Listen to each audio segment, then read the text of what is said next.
ขอนิมนต์พระภิกษุสงฆ์สามเณรเจริญพรแม่ชีโยคีนั่งคุกเข่าพนมมือ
บูชาพระรัตนตรัย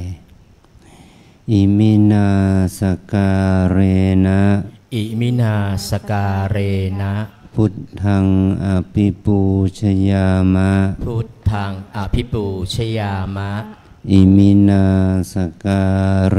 นะ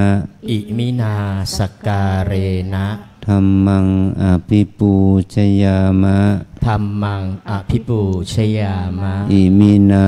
สการเรนะอิมินาสการเรนะสังฆังอภิปูชยามะสังฆังอภิปูชยามะอะระหังสัมมาสัมพุทโธภควาอะระหังสัมมาสัมพุทโธภควาพุทธังภควันตังอภิวาเทมิพุทธังภควันตังอภิวาเทมิสวากขาโตภควตาธัมโมสวากขาโตภควตาธัมโมธัมมังนัมสสามิธัมมังนัมสสามิสุปฏิปันโนภควโตสาวกสังโฆสุปฏิปันโนภควโตสาวกสังโฆสังฆังนามามิสังฆังนามามิหันธรรมยังพุทธัสสะภควโตปุพพภาคานามการังกะโรมาเสนะโมตัสสะภะคะวะโตอะระหะโตสัมมาสัมพุทธัสสะนะโมตัสสะภะคะวะโตอะระหะโตสัมมาสัมพุทธัสสะนะโมตัสสะภะคะวะโตอะระหะโตสัมมาสัมพุทธัสสะอัญชรีวันทาอภิวาทอัญชรีวันทาอภิวาทอัญชรีวันทาอภิวาทอัญชรีวันทาอัญชรี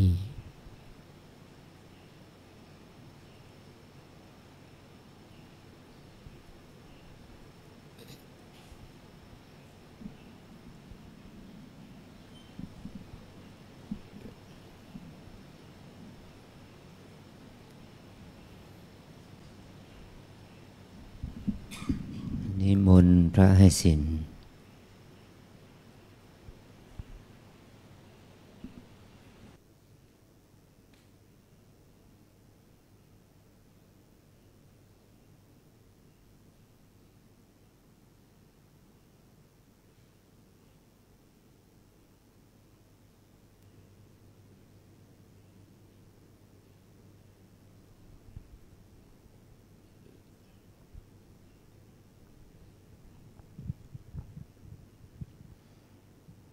นิมนต์สามเณรทุกรูปกราบพระอาจารย์พร้อมกล่าวคำอาราธนาศีลพร้อมกันนะครับอัญชลีวันทาอภิวาท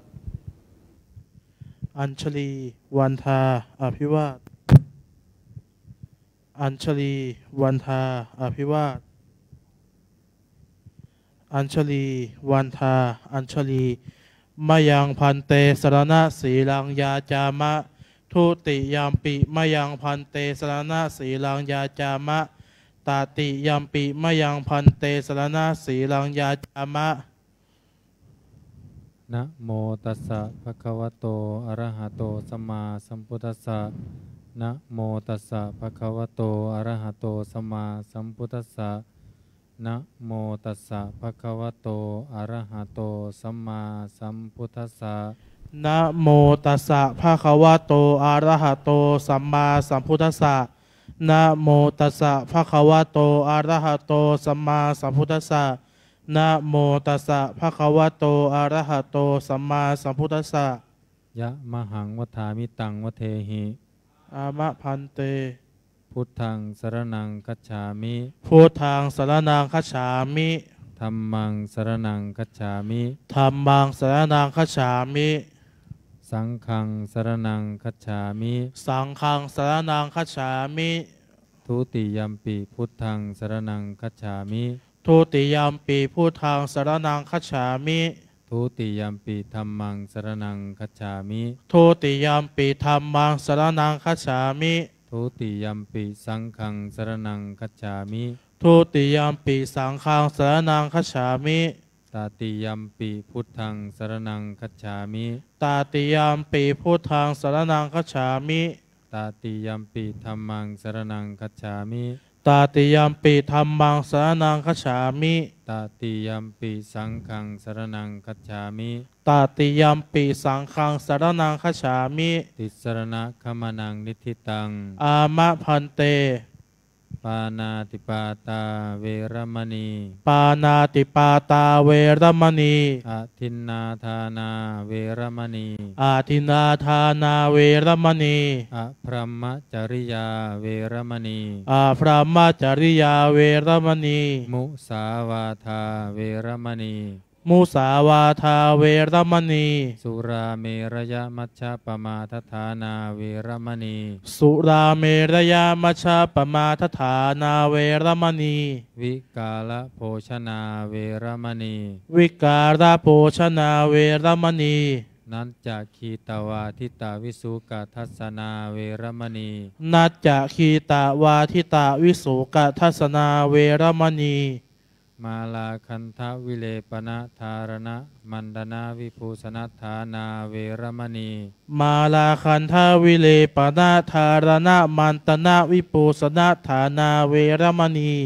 อุจจาสยนะมหาสยนาเวรมณีอุจจาสยนามหาสยนาเวรมณีชาตรูปารัชตาปฏิฆหานาเวรมณีชาตรูปารัชตาปฏิฆหานาเวรมณีอิมานิทัสสะสิกขาปทานิสมาธิยามิอิมานิทัสสะสิกขาปทานิสมาธิยามิอิมานิทัสสะสิกขาปทานิสมาธิยามิอิมานิทัสสะสิกขาปทานิสมาธิยามิอัญชลีวันทาอภิวาทอัญชลีวันทาอภิวาทอัญชลีวันทาอภิวาทอัญชลีวันทาอัญชลีเรียนเชิญคณะแม่ชีโยกีทุกท่านนั่งคุกเข่าค่ะกราบพระสมทานศีลพร้อมกันค่ะอัญชลีวันทาอภิวาทอัญชลีวันทาอภิวาทอัญชลีวันทาอภิวาทอัญชลีวันทาอัญชลีมะยังพันเตติสระเนนะสหอัฏฐศีลานิยาจามะทุติยามปิมะยังพันเตติสระเนนะสหอัฏฐศีลานิยาจามะตติยามปิมะยังพันเตติสระเนนะสหอัฏฐศีลานิยาจามะ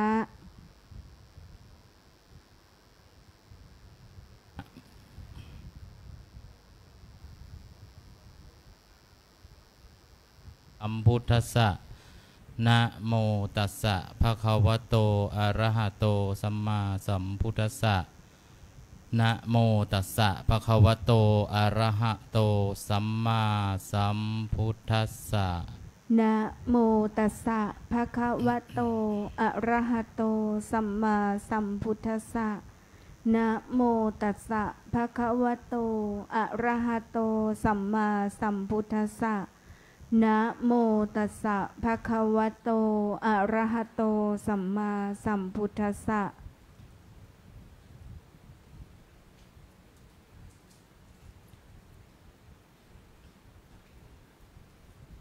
โยคีชายรีบขึ้นมา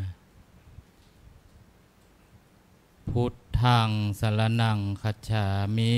พุทธังสรณังคัจฉามิธัมมังสรณังคัจฉามิธัมมังสรณังคัจฉามิสังฆังสรณังคัจฉามิสังฆังสรณังคัจฉามิ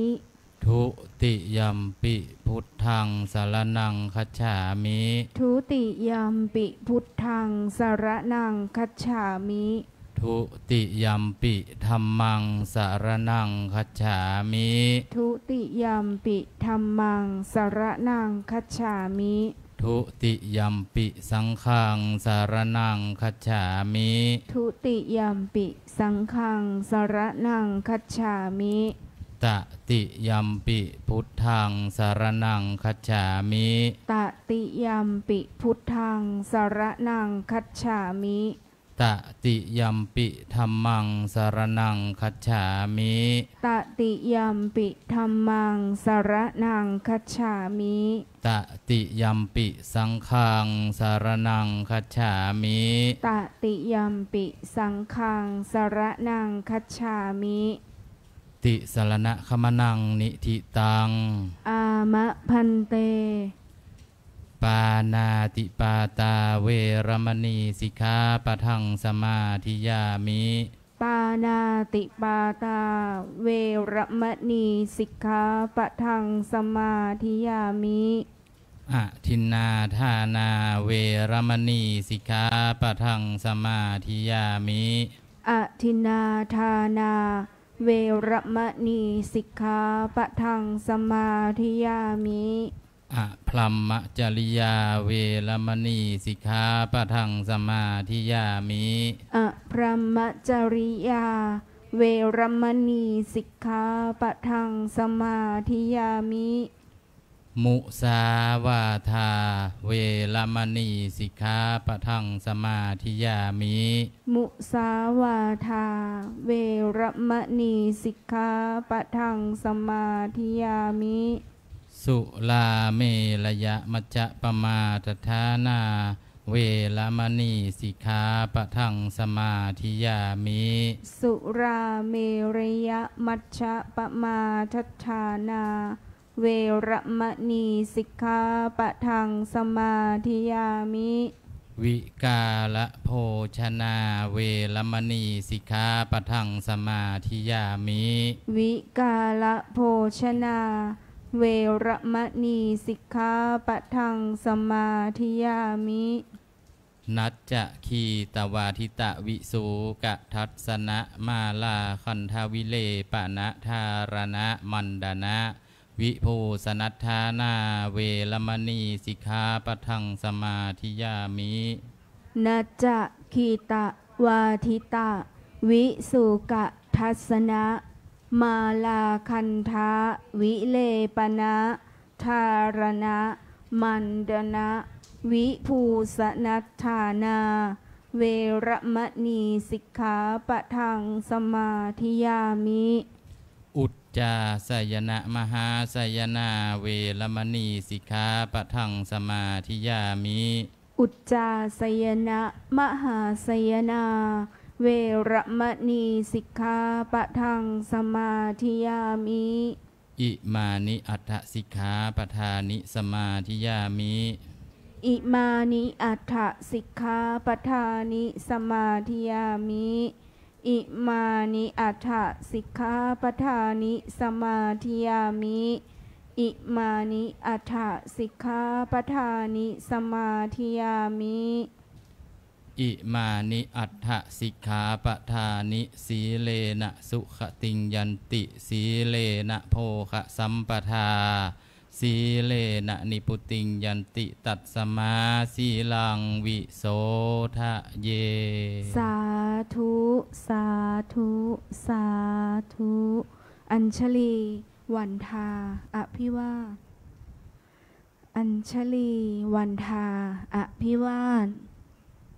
อัญชลีวันทาอภิวาทอัญชลีวันทาอัญชลี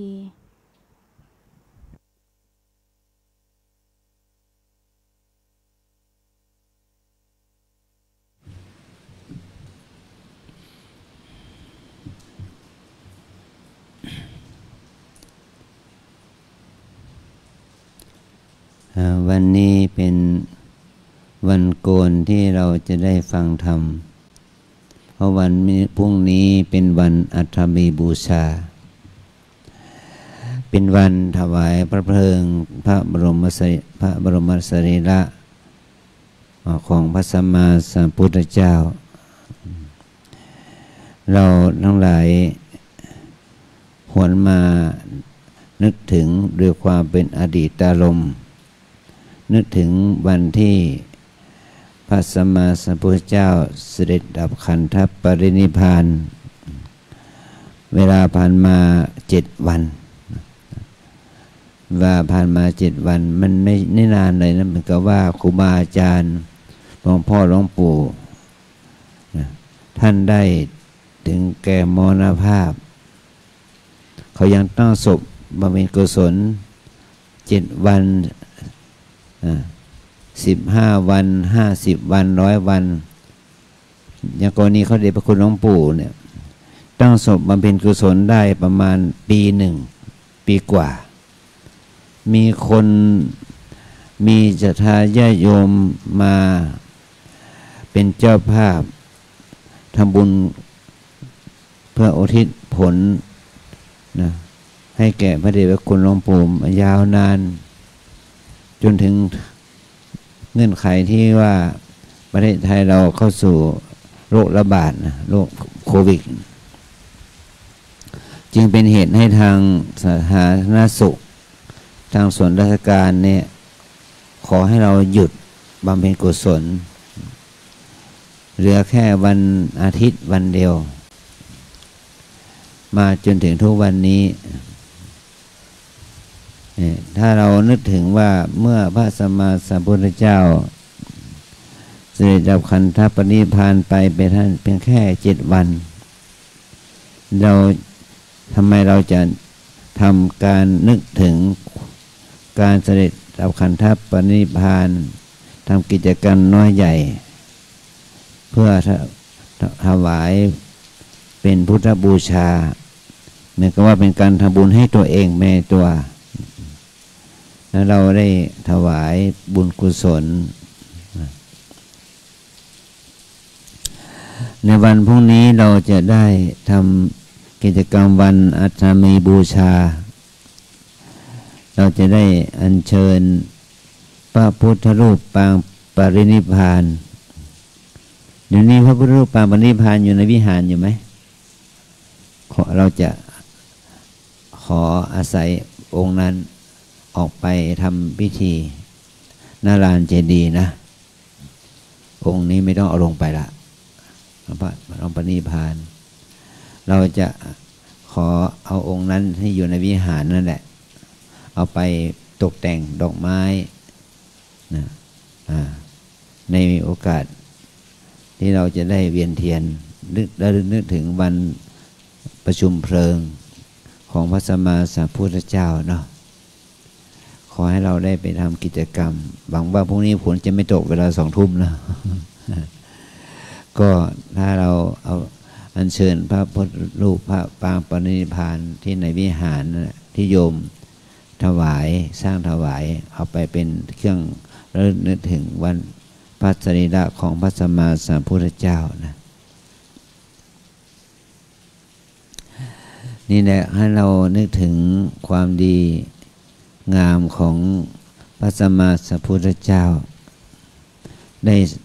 ทรงประกาศศาสนามา45 ปี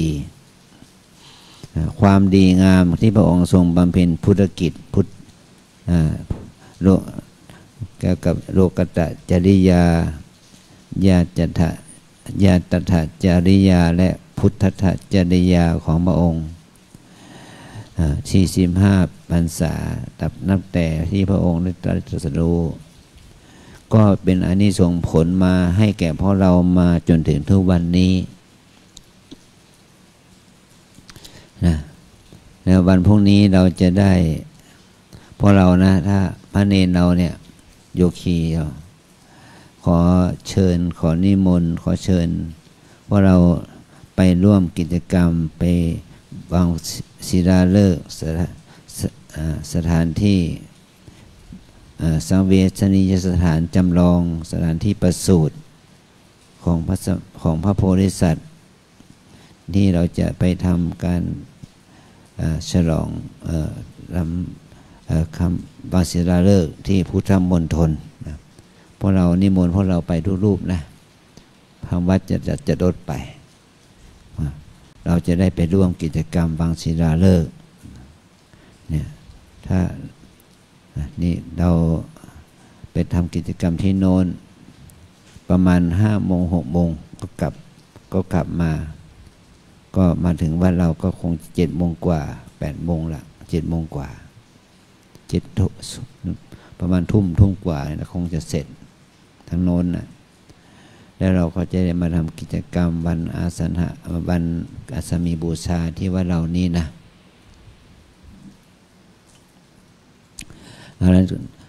เราจะไม่ลืมขอสิ่งใดจะลืมก็เราก็จะสิ่งใดจะลืมก็ลืมได้นะแต่ว่าเราจะไม่ลืมวันอาสมีบูชานึกถึงวันถวายพระเพลิงพระสัมมาสัมพุทธเจ้าเนาะวันพรุ่งนี้พระใหม่ลูกเนนแล้วก็โยคีเมชีโยคีบาสุบาจิกาเราจะได้ทำกิจกรรมนะตอน20 ทุ่มของวันพรุ่งนี้เนี่ยท่านนี้ไปขอให้เรานั้นได้น้อมนึกถึงพระพุทธคุณของพระองค์ที่ได้มอบมรดกธรรมมันเป็นเรียกว่าเป็นทรัพย์อริยทรัพย์ที่พระองค์ได้ทรงประทานให้แก่พุทธบริษัทมาจนถึงทุกวันนี้พระพุทธศาสนายังมีอยู่มีประโยชน์กับเราอยู่มาจนถึงทุกวันนี้ถ้าเราได้ประพฤติปฏิบัติมันก็เห็นอานิสงส์ผลเหมือนกับเราปลูกเม็ดพืชเราเก็บเม็ดพันธุ์ไว้เป็นเดือนเป็นปีนับเป็น100 ปี1,000 ปีบางชนิดก็เก็บได้เป็น1,000 ปีเมื่อมันเอามาเพาะใหม่มันก็งอกเงยได้เหมือนกับคำสอนของพระพุทธเจ้าเนี่ยเป็นปัจจุบันเสมอถ้าเราเอามาปฏิบัติก็เป็นอย่างนั้นเพราะคำสอนพระพุทธเจ้าตรัสถึงความเกิดแก่เจ็บตายเป็นทุกข์มันก็เป็นทุกข์จริงๆเราเกิดมาแล้วก็เป็นทุกข์เนี่ยกิเลสเป็นเหตุให้เกิดทุกข์ถ้ากิเลสมันครอบงำจิตใจเราก็เป็นทุกข์จริงๆแม้คนปัจจุบันกิเลสก็ครอบงำใจเราก็ทุกข์เราจะดับทุกข์ได้ก็โดยการดับกิเลสเมื่อเราจะดับกิเลสได้ด้วยอะไรด้วยการเจริญวิปัสสนากรรมฐานเจริญมรรคมีองค์8พัฒนามรรคมีองค์8ให้เกิดขึ้นในใจเรามันก็ทำให้เราเข้าข้ามความทุกข์ได้จริงๆวันนี้ก็เราจะได้ฟังธรรมนะโดยองค์ผู้แสดงธรรมก็คือท่านอาจารย์พระสมุอำนวยศิลป์ศิลสังวโรผู้ช่วยเจ้าวาดฝ่ายเผยแผ่ท่านจะได้มาแสดงธรรมในวันวาระที่วันโกนนี้ให้เราได้สดับรับฟังต่อไปนะ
รัง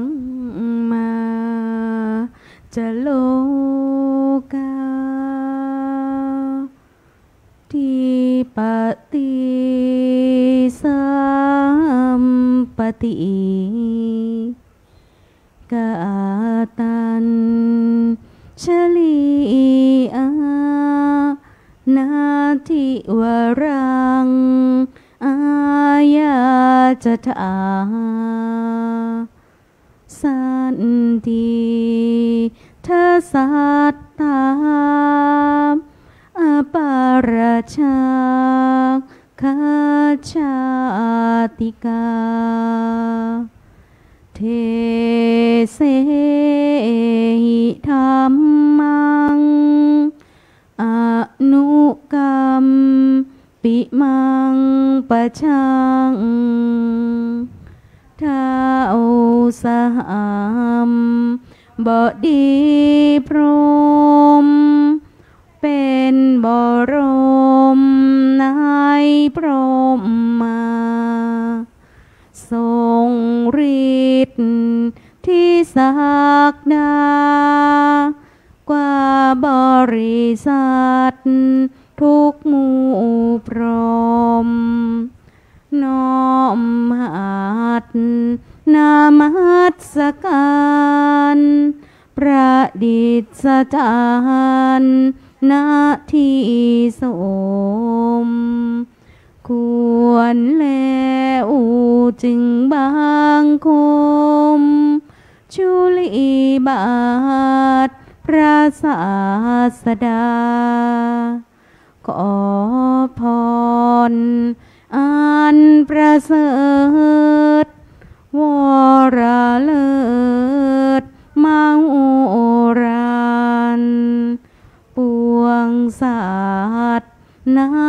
โลกากิเลสน้อยก็ยังมีขอองค์พระจอมปราดสู่ธรรมะอันรู้จริงโปรดปวงประชานีท่านจงโปรดแสดงธรรมนิมนต์ท่านเจ้าข้าผู้ปรีชาอันเลิศล้ำโปรดแสดงพระสัทธรรมเทศนาประวาทีเพื่อให้สำเร็จผลแด่ปวงชนบรรดานี้ศพสุขเกษมสีสมดังเจตนาเทินอาราธนังกโรมานะโมตัสสะภะคะวะโตอะระหะโต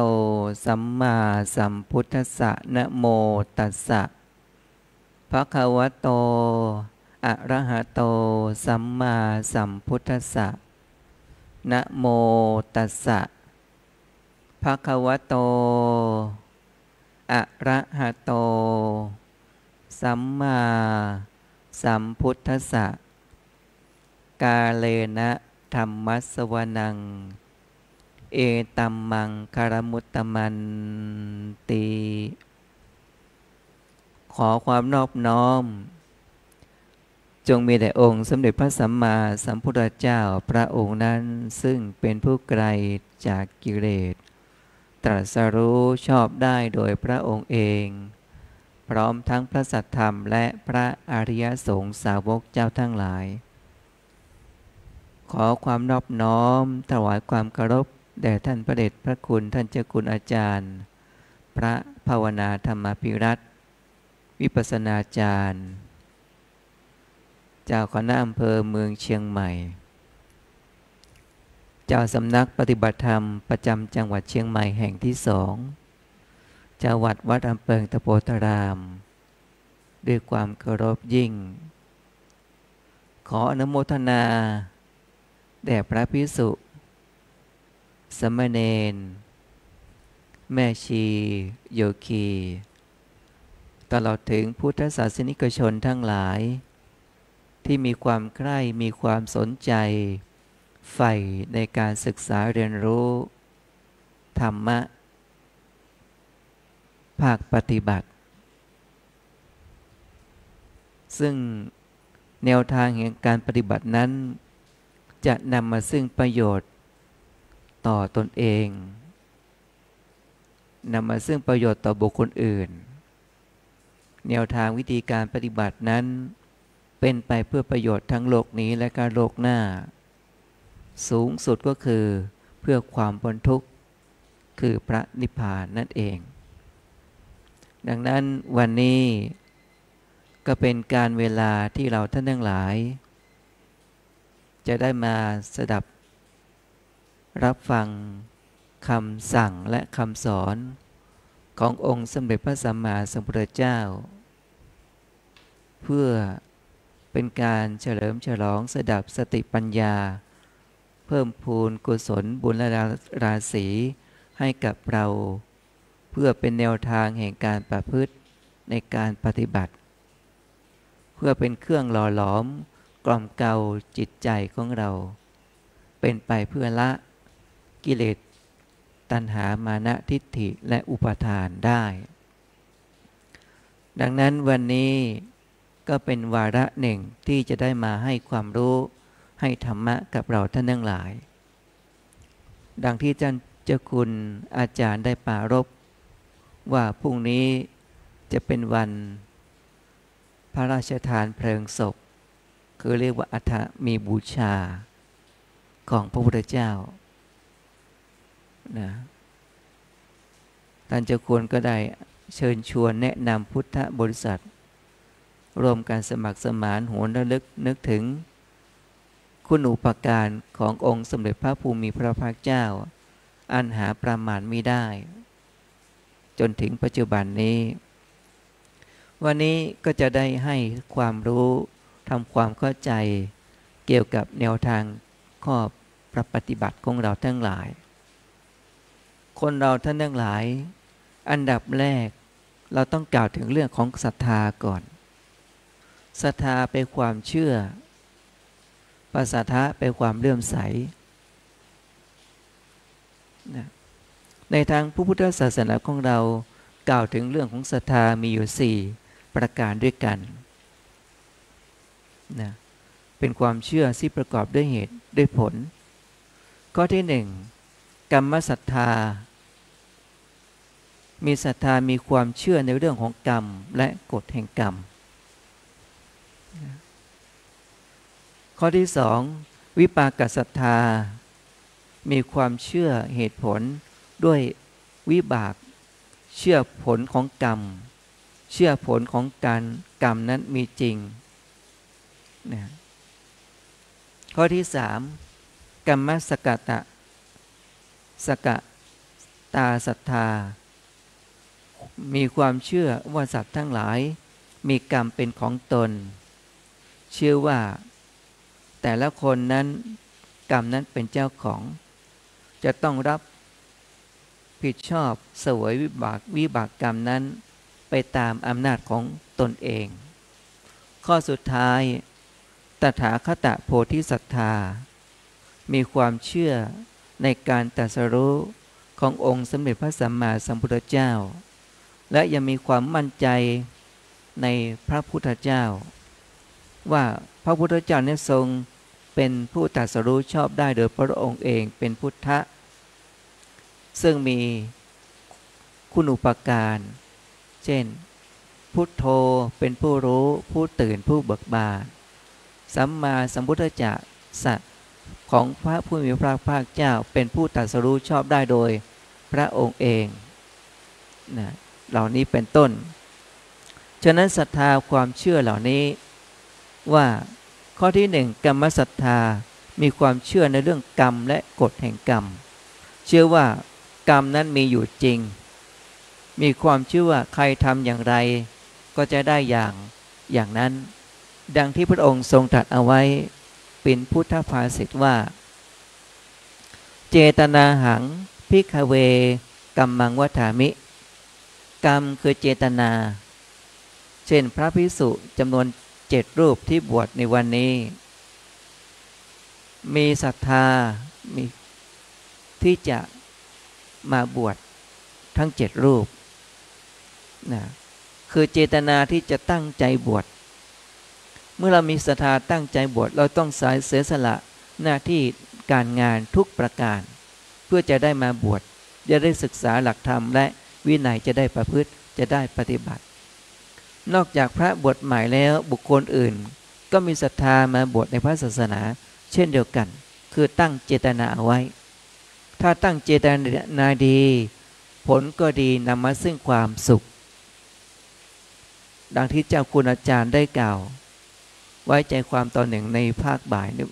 ก่อนพิธีบวชว่าพระที่มาบวชในวันนี้สมัครใจมาบวช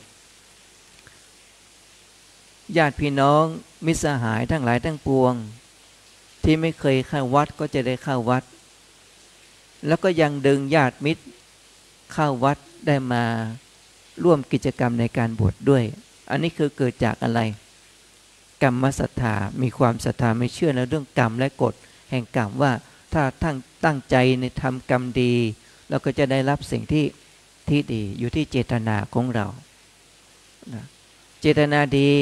เป็นกุศลก็นำผลมาซึ่งความสุขแต่ถ้าเจตนาที่ไม่ดีเจตนาที่ไม่ดีเจตนาที่จะฆ่าสัตว์ลักทรัพย์ประพฤติผิดในกามเจตนาที่จะพูดเท็จพูดส่อเสียดพูดเพ้อเจ้อพูดคำหยาบคายเจตนาที่จะไปคดโกงหลอกลวงบุคคลอื่นเขาอันนี้เป็นกรรมเหมือนกรรมเชื่อในเรื่องของกรรมว่าถ้าทำดีย่อมได้ดีทำชั่วย่อมได้ชั่วเช่นเดียวกันแต่พระพุทธเจ้าทรงตรัสเอาไว้ในโอวาทปาติโมกข์ว่าสัพพะปาปัสสะกรณังให้เราท่านทั้งหลายจงเว้นจากการทำบาปทั้งปวงหรือตั้งเจตนาที่จะเว้นจากการทำบาปนะแล้วก็ชักชวนกันบอกกล่าวกันห้ามปราม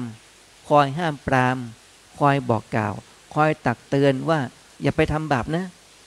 เพราะการทำบาปนั้นเราเองก็จะเดือดร้อนคนอื่นก็จะเดือดร้อนนะการทำบาปกรรมนั้นเดือดร้อนทั้งโลกนี้ก็ทั้งโลกหน้าชื่อว่ากรรมเป็นฝ่ายอกุศลกรรมกรรมที่เป็นบาปส่วนกรรมดีนำผลนำมาซึ่งความสุขนำซึ่งความเจริญท่านเจ้าคุณได้กล่าวเอาไว้ว่า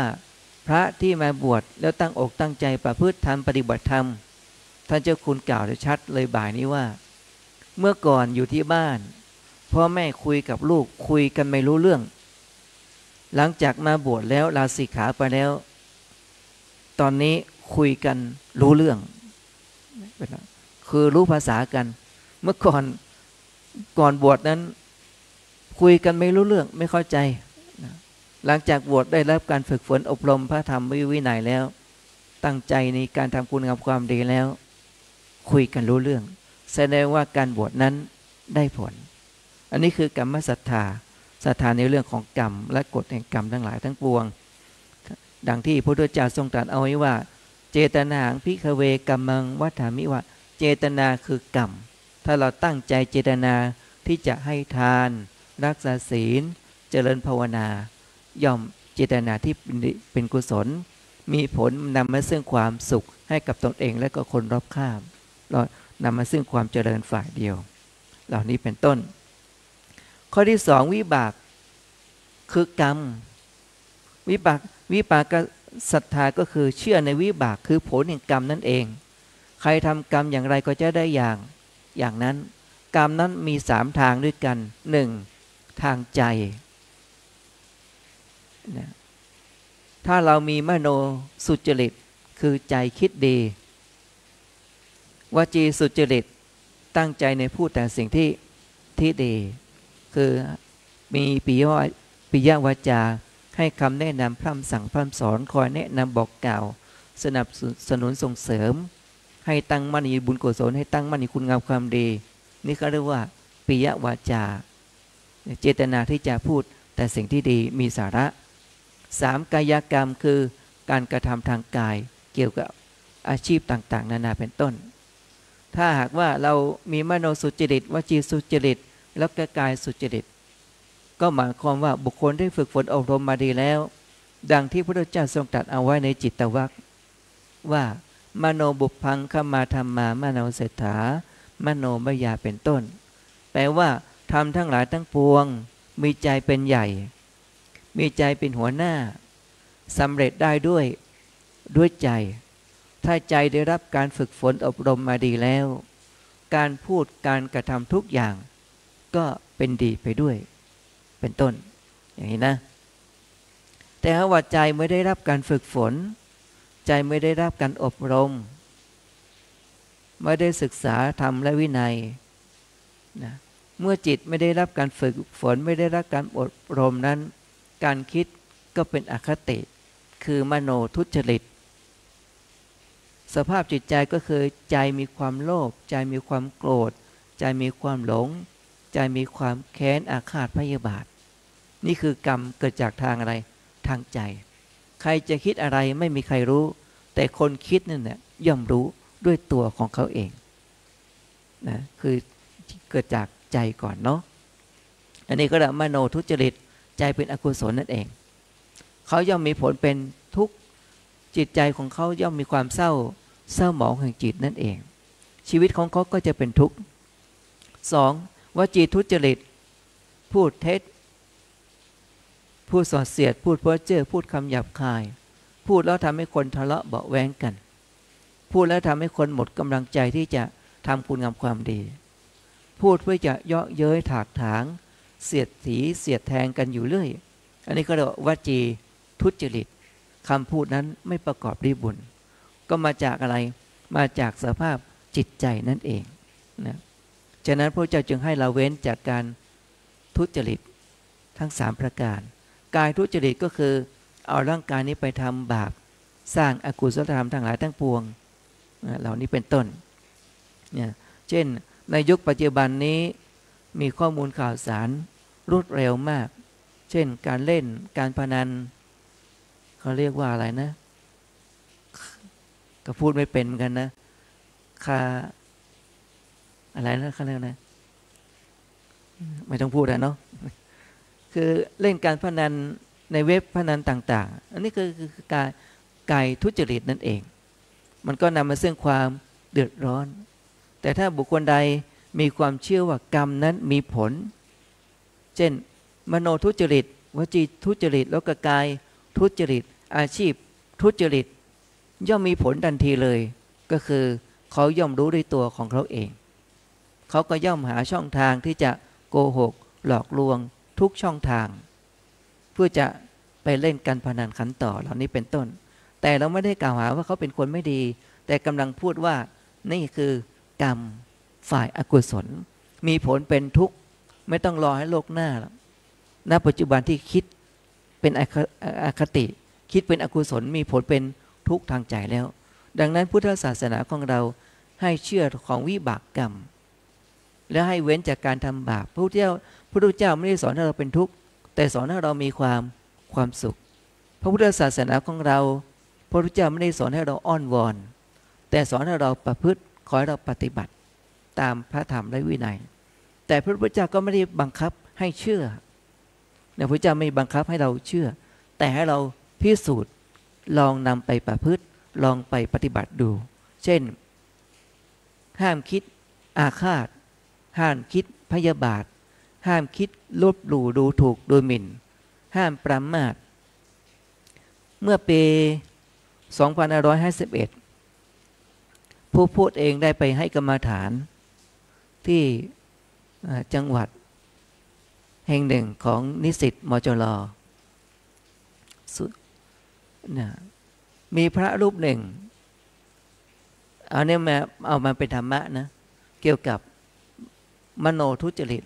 วจีทุจริตแล้วก็กายทุจริตมีพระรูปหนึ่งมีความปรามาสว่ายุคปัจจุบันเนี่ยมรรคผลนิพพานไม่มีหรอกปฏิบัติธรรมไม่ได้ผลหรอกเนี่ยตอนนั้นได้ไปให้กรรมาฐานท่านเจ้าคุณซึ่งเป็นเพื่อนร่วมรุ่นเรียนด้วยกันไปให้กรรมาฐานด้วยได้ยินพระท่านกล่าวอย่างนั้นก็ไม่รู้จะว่าอย่างไรนะนี่ท่านปรามาสอะไรปรามาสในหลักการปฏิบัติธรรมว่ามรรคผลนิพพานไม่มีแล้วก็ไม่รู้จะว่าอย่างไรเพราะว่าท่านเป็นพระฝ่ายปกครองเป็นพระชั้นผู้ใหญ่แล้วก็ไม่ว่าแต่เราก็มุ่งมั่นที่จะให้กรรมฐานมุ่งมั่นที่จะพานิสิตเดินจงกรมนั่งสมาธิต่อไปอีกคือไม่หวั่นไหวฉะนั้นเนี่ยดังที่กล่าวไว้เมื่อกี้ตอนนี้ว่าเราไม่ต้องรอให้ชาติหน้าหรอกชาตินี้แหละก็จะเห็นผลนั้นในปัจจุบันชาตินี้ถ้าชาตินี้ยังไม่ส่งผลมันก็ส่งผลภพภูมิต่อไปเหล่านี้เป็นต้นฉะนั้นพระพุทธเจ้าจึงทรงตรัสว่าในโอวาทปาติโมกข์ดังที่กล่าวเมื่อกี้ว่าให้เรานั้นเว้นจากการทำบาปทั้งปวงเพราะบาปนำมาซึ่งจิตใจขุ่นมัวและเศร้าหมองนำมาซึ่งความทุกข์นำมาซึ่งความเดือดร้อนให้กับตนเองและกับบุคคลอื่นดังนั้นเราท่านทั้งหลายให้เรามีความเชื่อว่าทำดีย่อมได้ดีทำชั่วย่อมได้ชั่วบุคคลที่ทำบาปกรรมเขาย่อมรู้ในตัวของเขาเองเมื่อกรรมนั้นยังไม่ส่งผลบุคคลที่มีมโนทุจริตวจีทุจริตกายทุจริตอาชีพทุจริตนะเมื่อบาปกรรมนั้นยังไม่ส่งผลแต่จริงๆแล้ว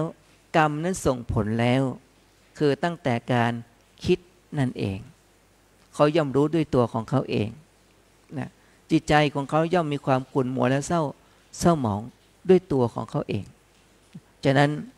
นะเรามาประพฤติธรรมมาปฏิบัติธรรมที่นี่เราจึงมีความเชื่อว่าด้วยเหตุผลว่าทำดีย่อมได้ดีทำชั่วย่อมได้ชั่ว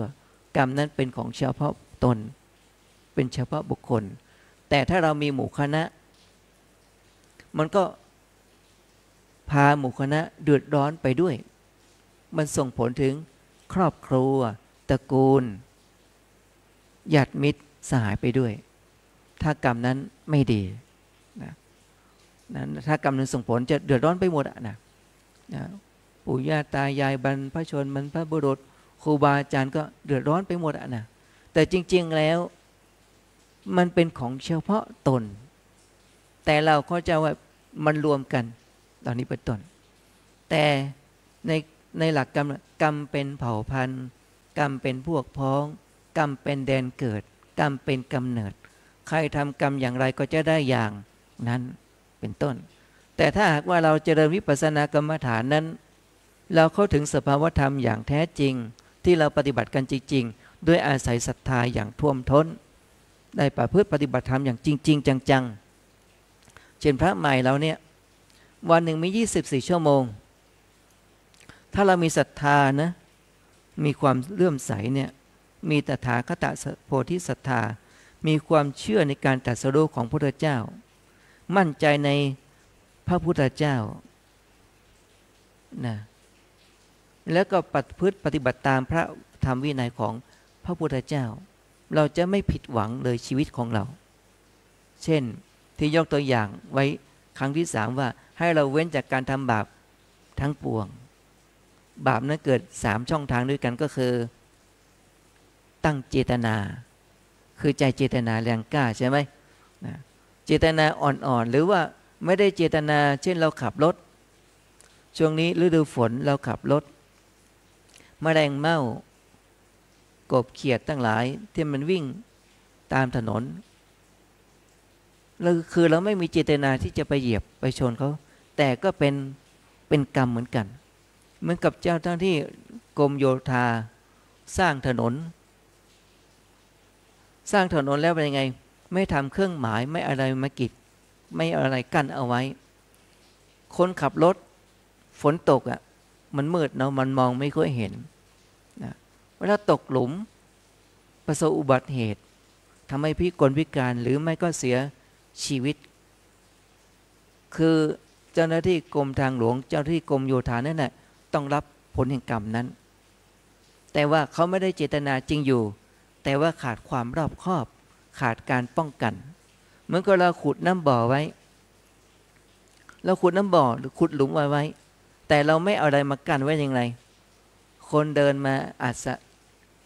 ตกหลุมตรงนั้นได้รับอันตรายได้คนที่ทำไม่ได้เจตนาจริงอยู่แต่ว่าขาดความรอบคอบนะขาดความ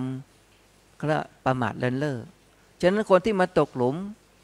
ก็มารับผลแห่งกรรมเพราะว่าอดีตชาติตนเองก็ทำเอาไว้ตอนนี้ชาตินี้ตนเองจึงได้รับผลแห่งกรรมนั้นกรรมนี้มันหนีไปไม่พ้น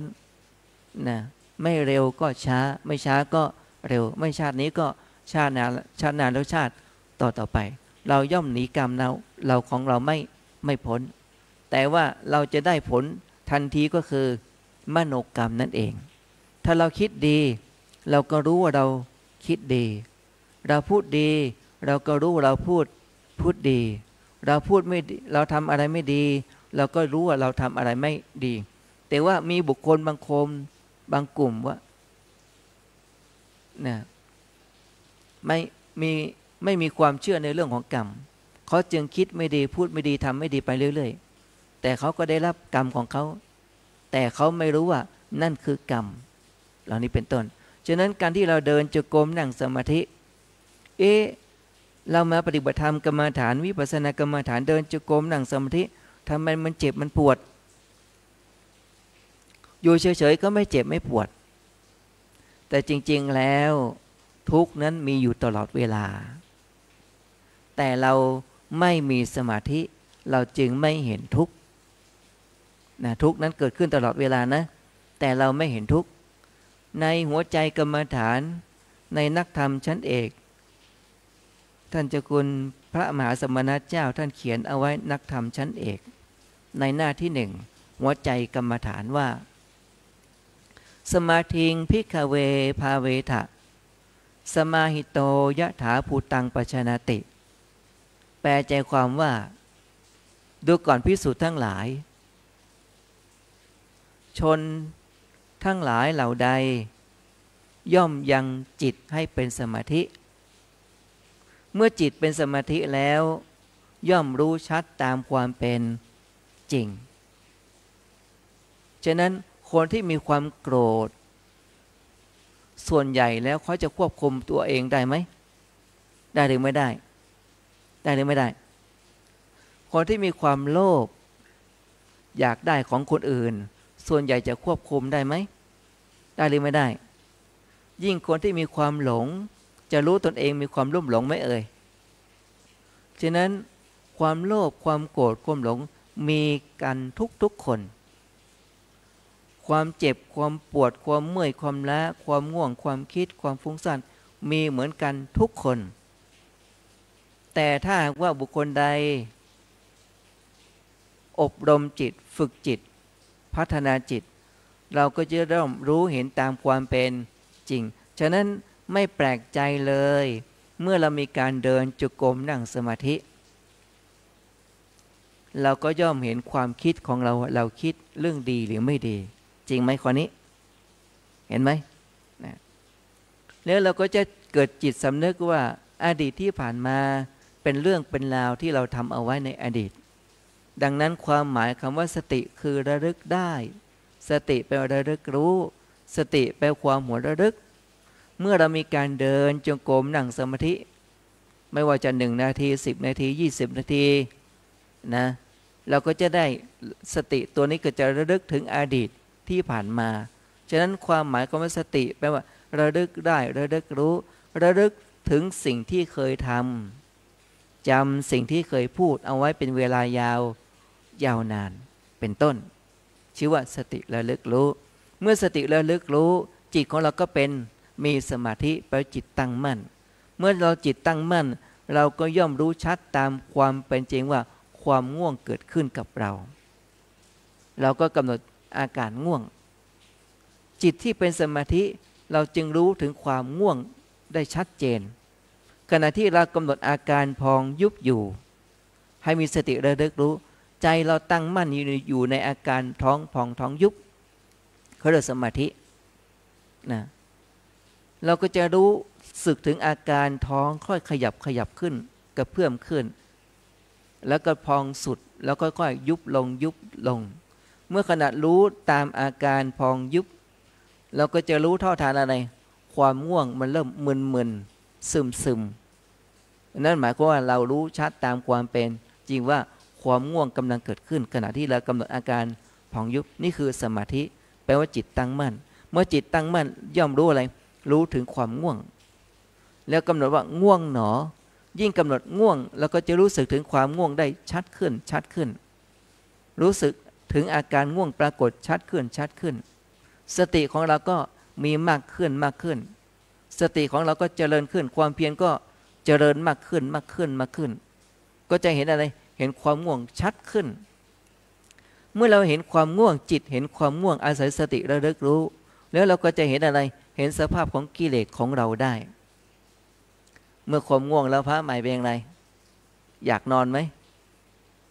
อยากเปลี่ยนอิริยาบถไหมอยากพักไหมอยากไปดื่มน้ำไหม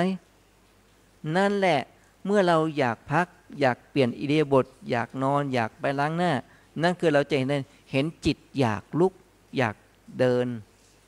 ไม่อยากนั่งละเพราะอะไรมันเห็นความง่วงเราสู้ความง่วงไม่ไหวแล้วก็รู้ว่าอ๋อสติของเราอ่อนไปความเพียรของเราย่อหย่อนไปแต่เราต้องเติมอะไรตถาคตโพธิศรัทธา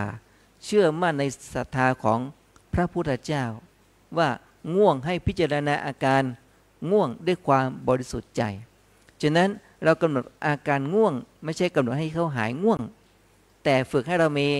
สติรู้ตามอาการตามความเป็นจริงนี่ก็หมายความว่าเราเป็นการฝึกใจของเราให้มีความ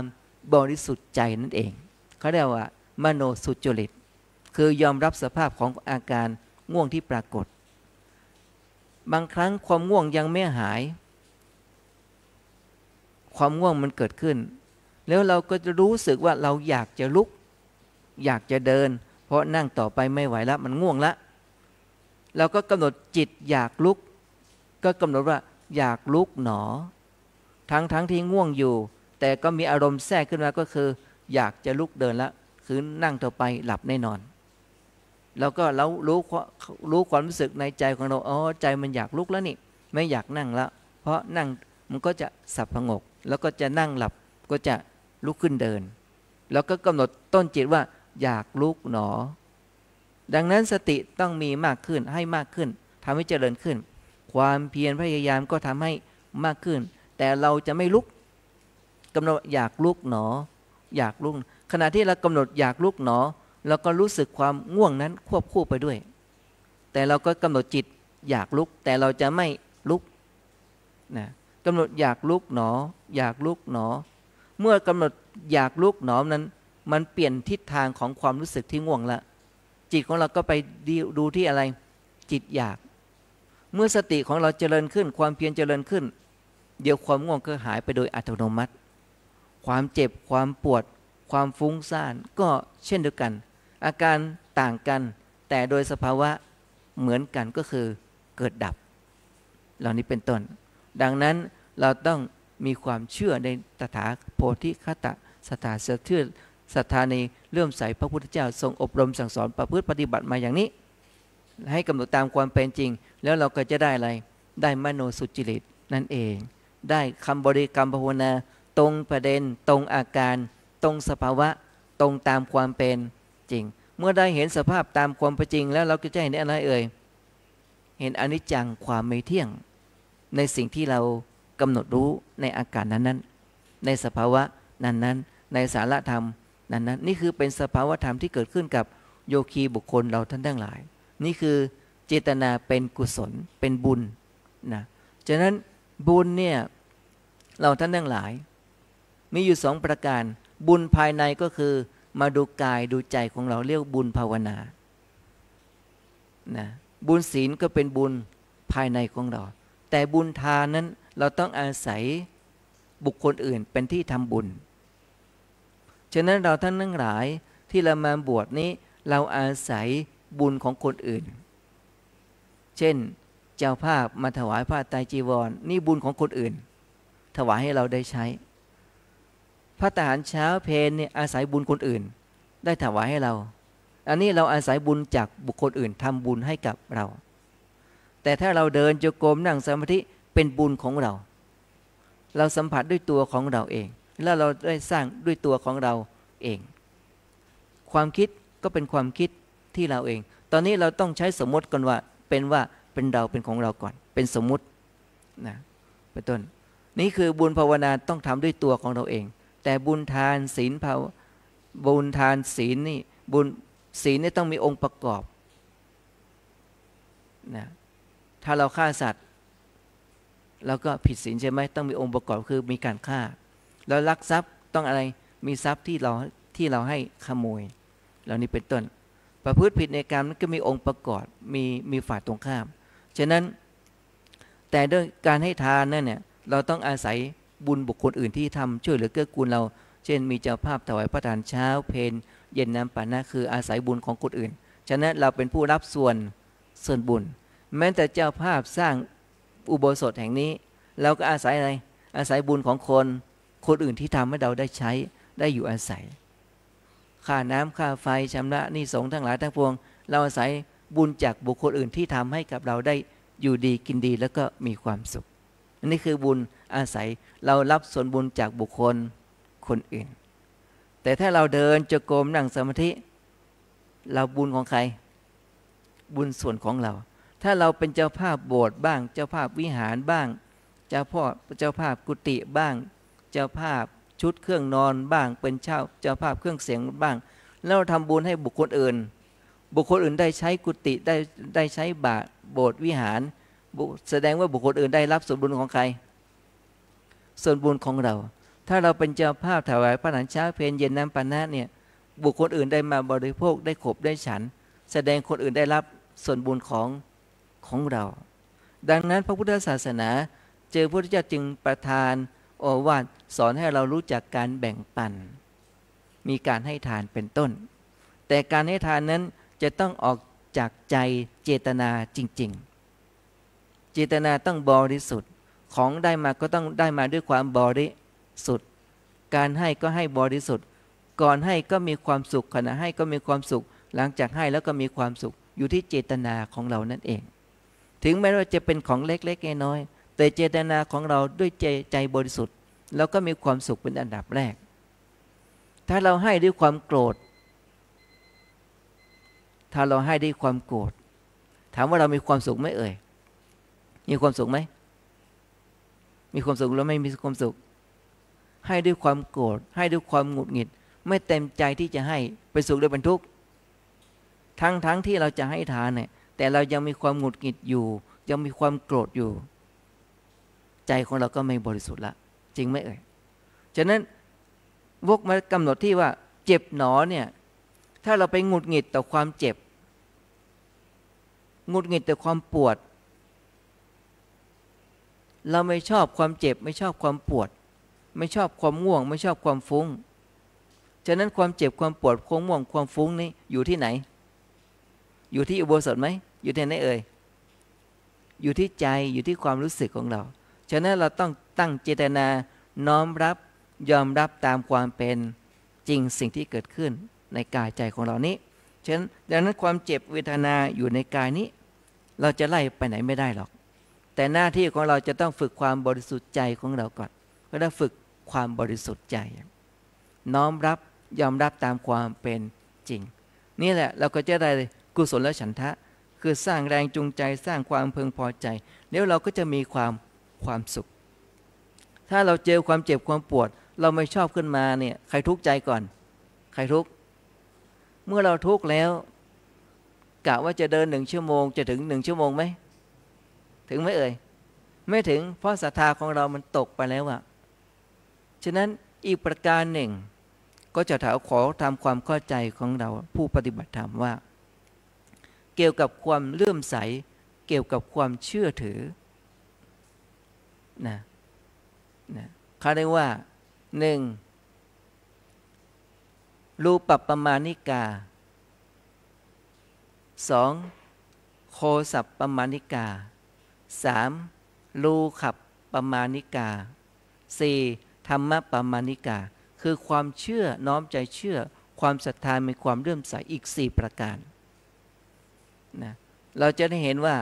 ทั้ง4ประการเนี่ยจะเป็นตัวชี้วัดพุทธบริษัทเราท่านทั้งหลาย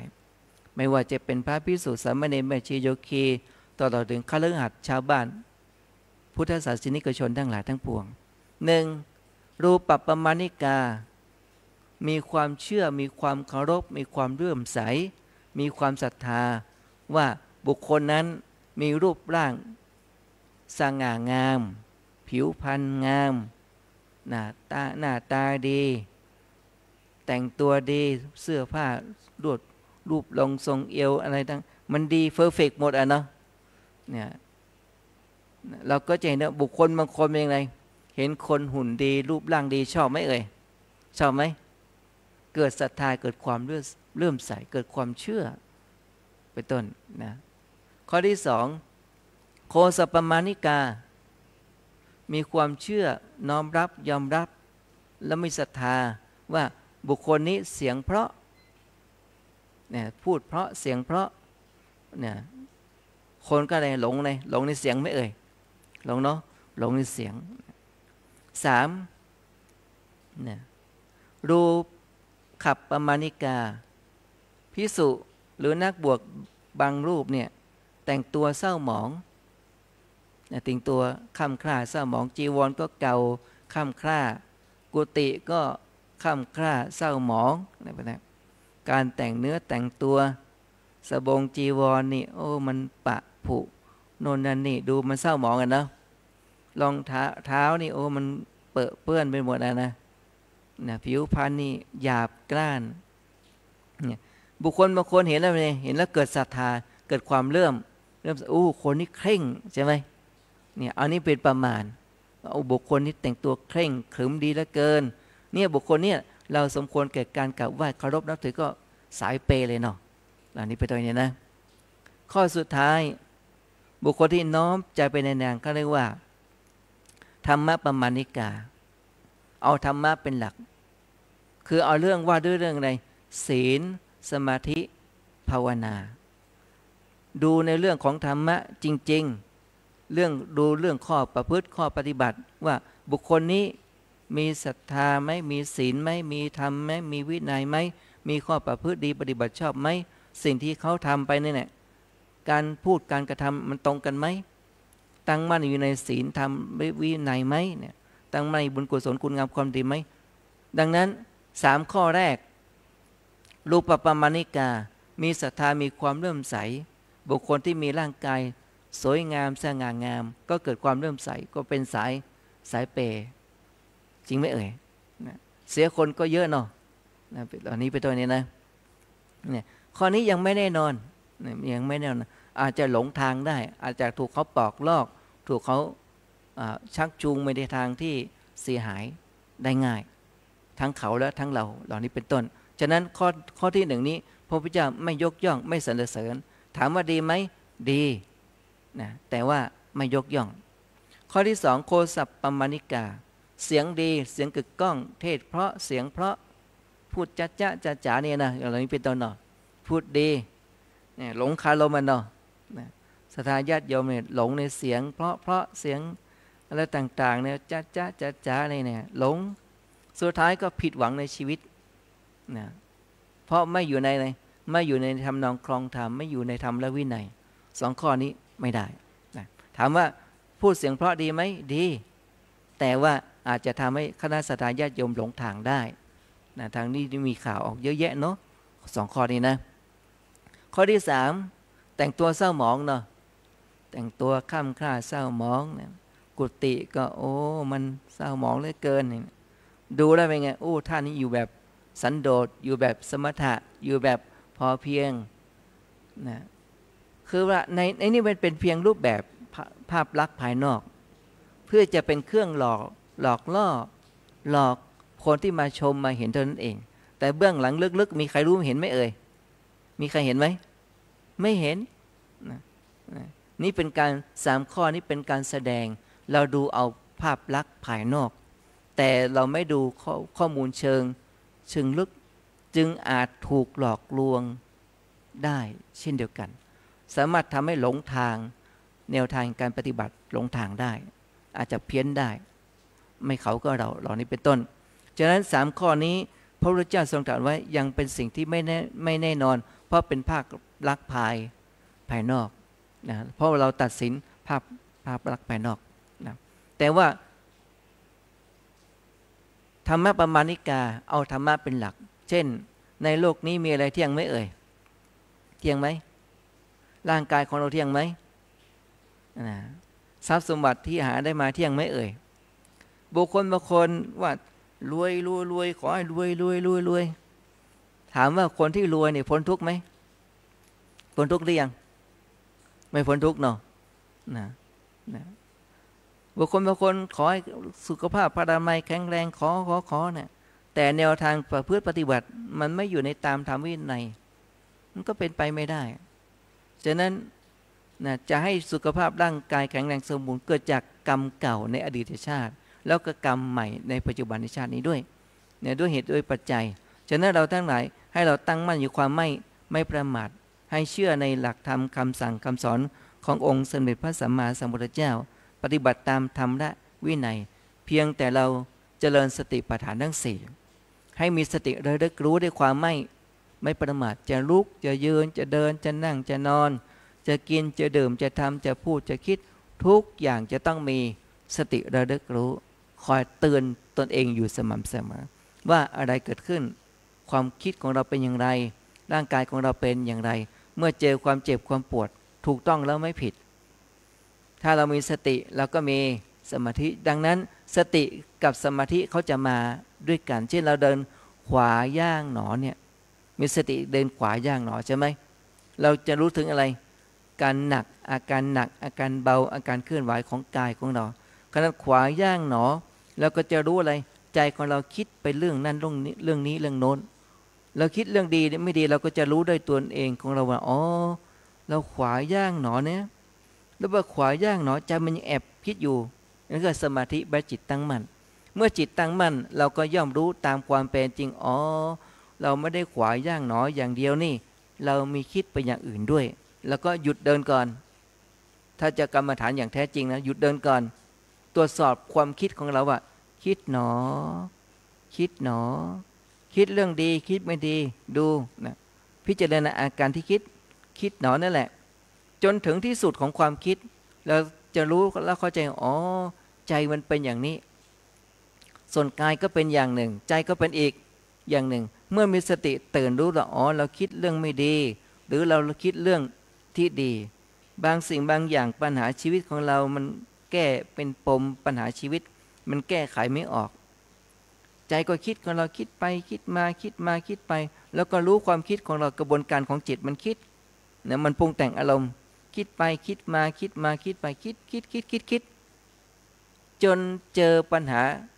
คนพบว่าอ๋อทางออกปัญหามันมีอย่างนี้ได้เองนะเราก็จะได้อ๋อความคิดไม่ใช่ว่าคิดไม่ดีนะฉะนั้นครูบาอาจารย์ท่านได้กล่าวไว้ว่าความโลภความโกรธความหลงความเจ็บความปวดมันไม่ดีนะมันไม่ดีความพลาดจากของรักของหวงไม่ดีนะแต่แนวทางการปฏิบัติเอามาเป็นที่ตั้งของการเจริญสติได้คือกำหนดรู้สภาพธรรมตามความเป็นจริงเมื่อกำหนดทุกสิ่งทุกอย่างตั้งแต่เราตื่นนอนนะพระใหม่เราท่านทั้งหลายนะการกำหนดไม่ใช่เฉพาะเวลายืนเดินนั่งเท่านั้นนะตั้งแต่เราตื่นนอนนั่นแหละตื่นหนอขณะตื่นหนอเราคิดอะไรขณะที่เราตื่นก็กำหนดคิดหนอแล้วเราจะรู้เราคิดอะไรคิดดีคิดไม่ดีเราก็จะรู้ด้วยตัวของเรามีความโลภความโกรธความหลงขณะที่เราตื่นก็ให้รู้เท่าทันอารมณ์นี่ก็เรียกเป็นการฝึกจิตอาศัยสติที่ระลึกได้ระลึกรู้อย่างนี้ไม่ใช่จะรอเอาเฉพาะที่เดินจงกรมและนั่งสมาธิเท่านั้นไม่ใช่ฉะนั้นกรรมฐานจะต้องกำหนดทุกวินาทีคือวินาทีต่อวินาทีจะต้องมีสติกำกับดังนั้นสติกับสมาธิเขาจะมาด้วยกันวิริยะความเพียรพยายามในการเจริญสติปัฏฐานทั้ง หรือการเจริญวิปัสสนาเจริญอบรมปัญญาให้รู้แจ้งเห็นจริงให้รู้ตามอาการตามความเป็นจริงเราไม่ต้องบอกว่านี่คือกายนี่คือเวทนานี่จิตนี่ธรรมแล้วไม่ต้องบอกว่านี่เป็นอนิจจังนี่เป็นทุกขังนี่เป็นอนัตตาไม่ต้องบอกว่านี่โลภนี่โกรธนี่หลงไม่ต้องบอกเพียงแต่เรามีสติกำหนดรู้ตามอาการตามความเป็นจริงพอแต่จะต้องกำหนดตั้งแต่ตื่นนอนจนกว่าหมดความรู้สึกแต่มาจึงให้สโลแกนของนักกรรมฐานว่าไม่หยุดไม่พักไม่ลาไม่เลิกไม่หนีไม่หยุดหมายความว่าไม่หยุดที่จะกำหนดสติภาวนาไม่หยุดไม่พัก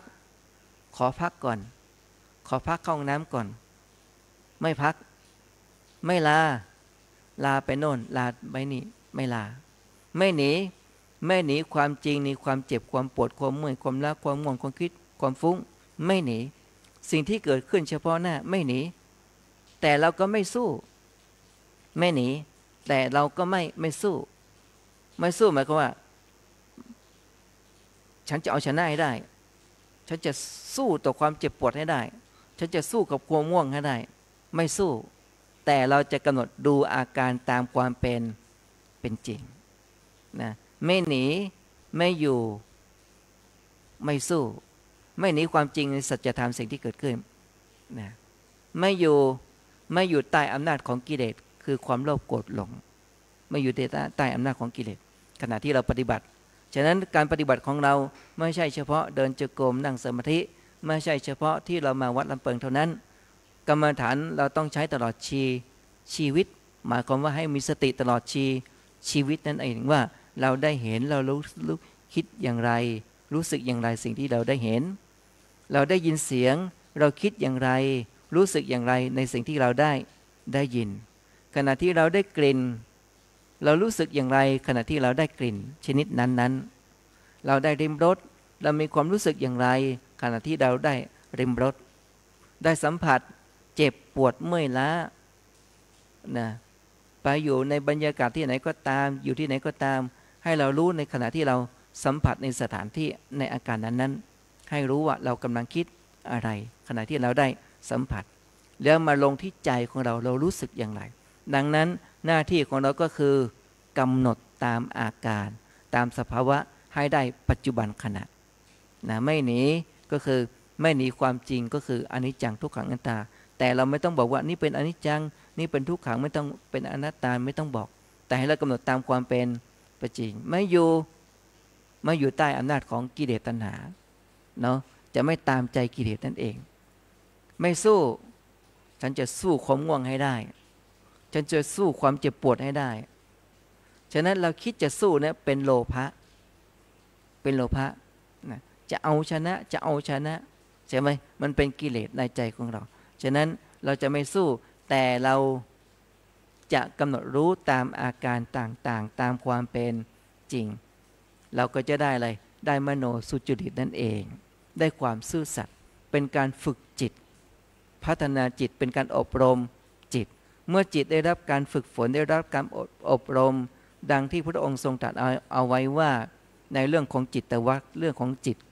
ว่าจิตตังทันตังสุขาวหังแปลว่าจิตที่ฝึกดีแล้วย่อมนำสุขมาให้ดังนั้นความหมายของการฝึกจิตหมายถึงการเจริญวิปัสสนากรรมฐานหรือการเจริญสติปัฏฐาน4หรือการอบรมจิตให้รู้แจ้งจริงรู้ตามความเป็นจริงคือให้เราเข้าถึงในอริยสัจสี่ก็คือรู้ความจริงอันประเสริฐก็คือรู้ในทุกข์นั่นเองคือรู้ในทุกข์เนี่ยฉะนั้นความเจ็บความปวดความเมื่อยความล้าความง่วงความคิดความฟุ้งความพลาดพลาดจากของรักของหวงความเศร้าโศกเสียใจพิไรรำพันปรารถนาสิ่งใดมาได้สิ่งนั้นสิ่งนี้เป็นทุกข์ทั้งสิ้นเกิดก็เป็นทุกข์แก่ก็เป็นทุกข์มันเป็นทุกข์เนี่ยฉะนั้นทุกข์มีไว้กำหนดรู้เนี่ยฉะนั้นเราไม่ใช่มีไว้หนีนะมันหนีไม่พ้นหรอกนะฉะนั้นเมื่อเราเห็นทุกข์เรากำหนดรู้ในสภาวะทุกข์นั้นให้เราน้อมรับยอมรับตามความเป็นจริง ถ้าเราฝึกอย่างนี้นะเราท่านทั้งหลายเราจะมีความสุขที่อะไรที่ใจ เพราะใจน้อมรับใจยอมรับตามความเป็นจริงเราห้ามไม่ได้แต่ความแก่ความเจ็บแม้แต่โรคภัยก็เจ็บเราก็ห้ามไ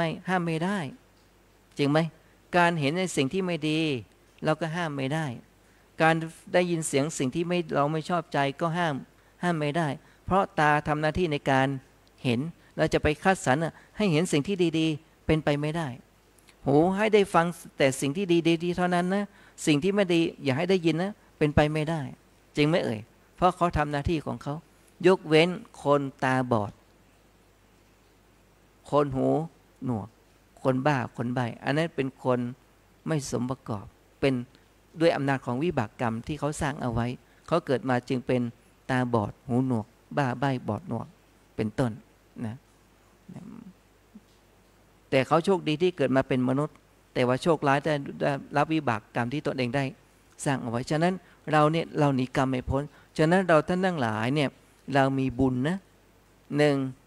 มีตาที่เห็นสามารถเห็นอะไรได้เยอะแยะใช่ไหมเอ่ยมีหูอะไรได้ยินเสียงได้มีโอกาสได้ฟังธรรมะมีจมูกหายใจไม่ต้องใช้เครื่องออกซิเจนเนาะหายใจด้วยตัวของเราเองเป็นอิสระเหล่านี้เป็นตัวนี้นะฉะนั้นเราถือว่าเราได้เกิดมาเป็นมนุษย์เนี่ยได้พบพระพุทธศาสนาถือว่าเป็นบุญของเราแล้วฉะนั้นการปฏิบัติกรรมฐานเนี่ยเราต้องปฏิบัติตลอดชีวิตเลยทีเดียวนะจะคิดจะพูดจะทำภารกิจอันใดทุกอย่างล้วนแล้วเป็นกรรมฐานทั้งสิ้นฉะนั้นกรรมฐานแปลว่าที่ตั้งแห่งการงานของจิตเป็นการฝึกจิตเป็นการอบรมจิตเป็นการพัฒนาจิตถ้าจิตได้รับการฝึกฝนอบรมมาดีการพูดก็พูดดีการทำก็ทำดีนั่นเองเขาเรียกว่าจิตที่เป็นสมาธิเมื่อจิตเป็นสมาธิเราก็รู้ตามความเป็นจริงอย่างนี้นะหมายถึงการเจริญวิปัสสนานะฉะนั้นการกำหนดทุกสิ่งทุกอย่างดังที่กล่าวเอาไว้ว่าสโลแกนของนักกรรมฐานก็คือไม่หยุดไม่พักไม่ลาไม่เลิกไม่หนีพอเข้าใจสิ่งเหล่านี้ไม่เอ่ยคือไม่หยุดอะไรไม่หยุดในการที่จะเจริญสติภาวนาในการเจริญวิปัสสนาภาวนาการอบรมปัญญาในการเจริญสติปัฏฐานทั้ง4หรือถึงแม้เราเห็นทุกข์เราก็กำหนดรู้ในทุกข์นั่นแหละดังนั้นทุกข์มีไว้กำหนดรู้ทุกข์มีไว้ศึกษาทุกข์มีไว้พิจารณาอย่าไปรังเกียจอย่าไปตั้งข้อปฏิฆะขัดเคืองใจเขาขอเราน้อมรับยอมรับตามความเป็นจริงนี่คือเราก็สร้างสุขให้กับตนเองได้อย่างนี้เป็นต้นนะ2สมุทัยเหตุที่ทำให้เกิดทุกข์ความโลภนี้เองเจอความเจ็บความปวดอยากลุกไหมเอ่ยอยากขยับไหมอยากขยับแล้วเนี่ยตอนนี้นะเราก็เห็นจิตอยากความโลภความโกรธความหลงความอิจฉาความริษยาความมีมานะถือตัวถือตน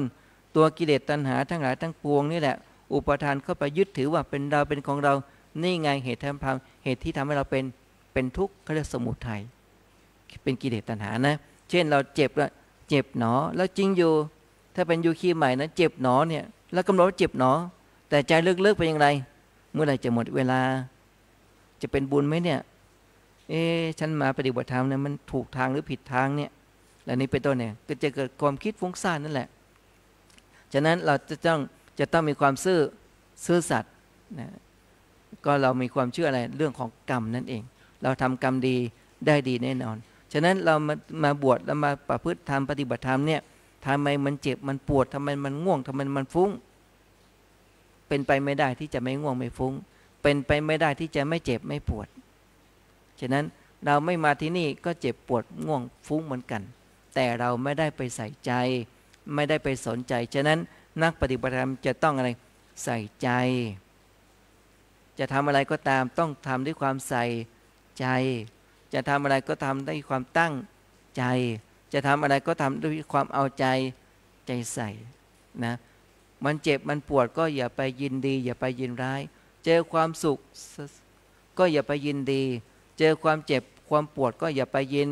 ร้ายเรามีกิเลสตัณหาก็อย่าไปยินดีอย่าไปยินร้ายแต่ขอให้เรากำหนดรู้ว่า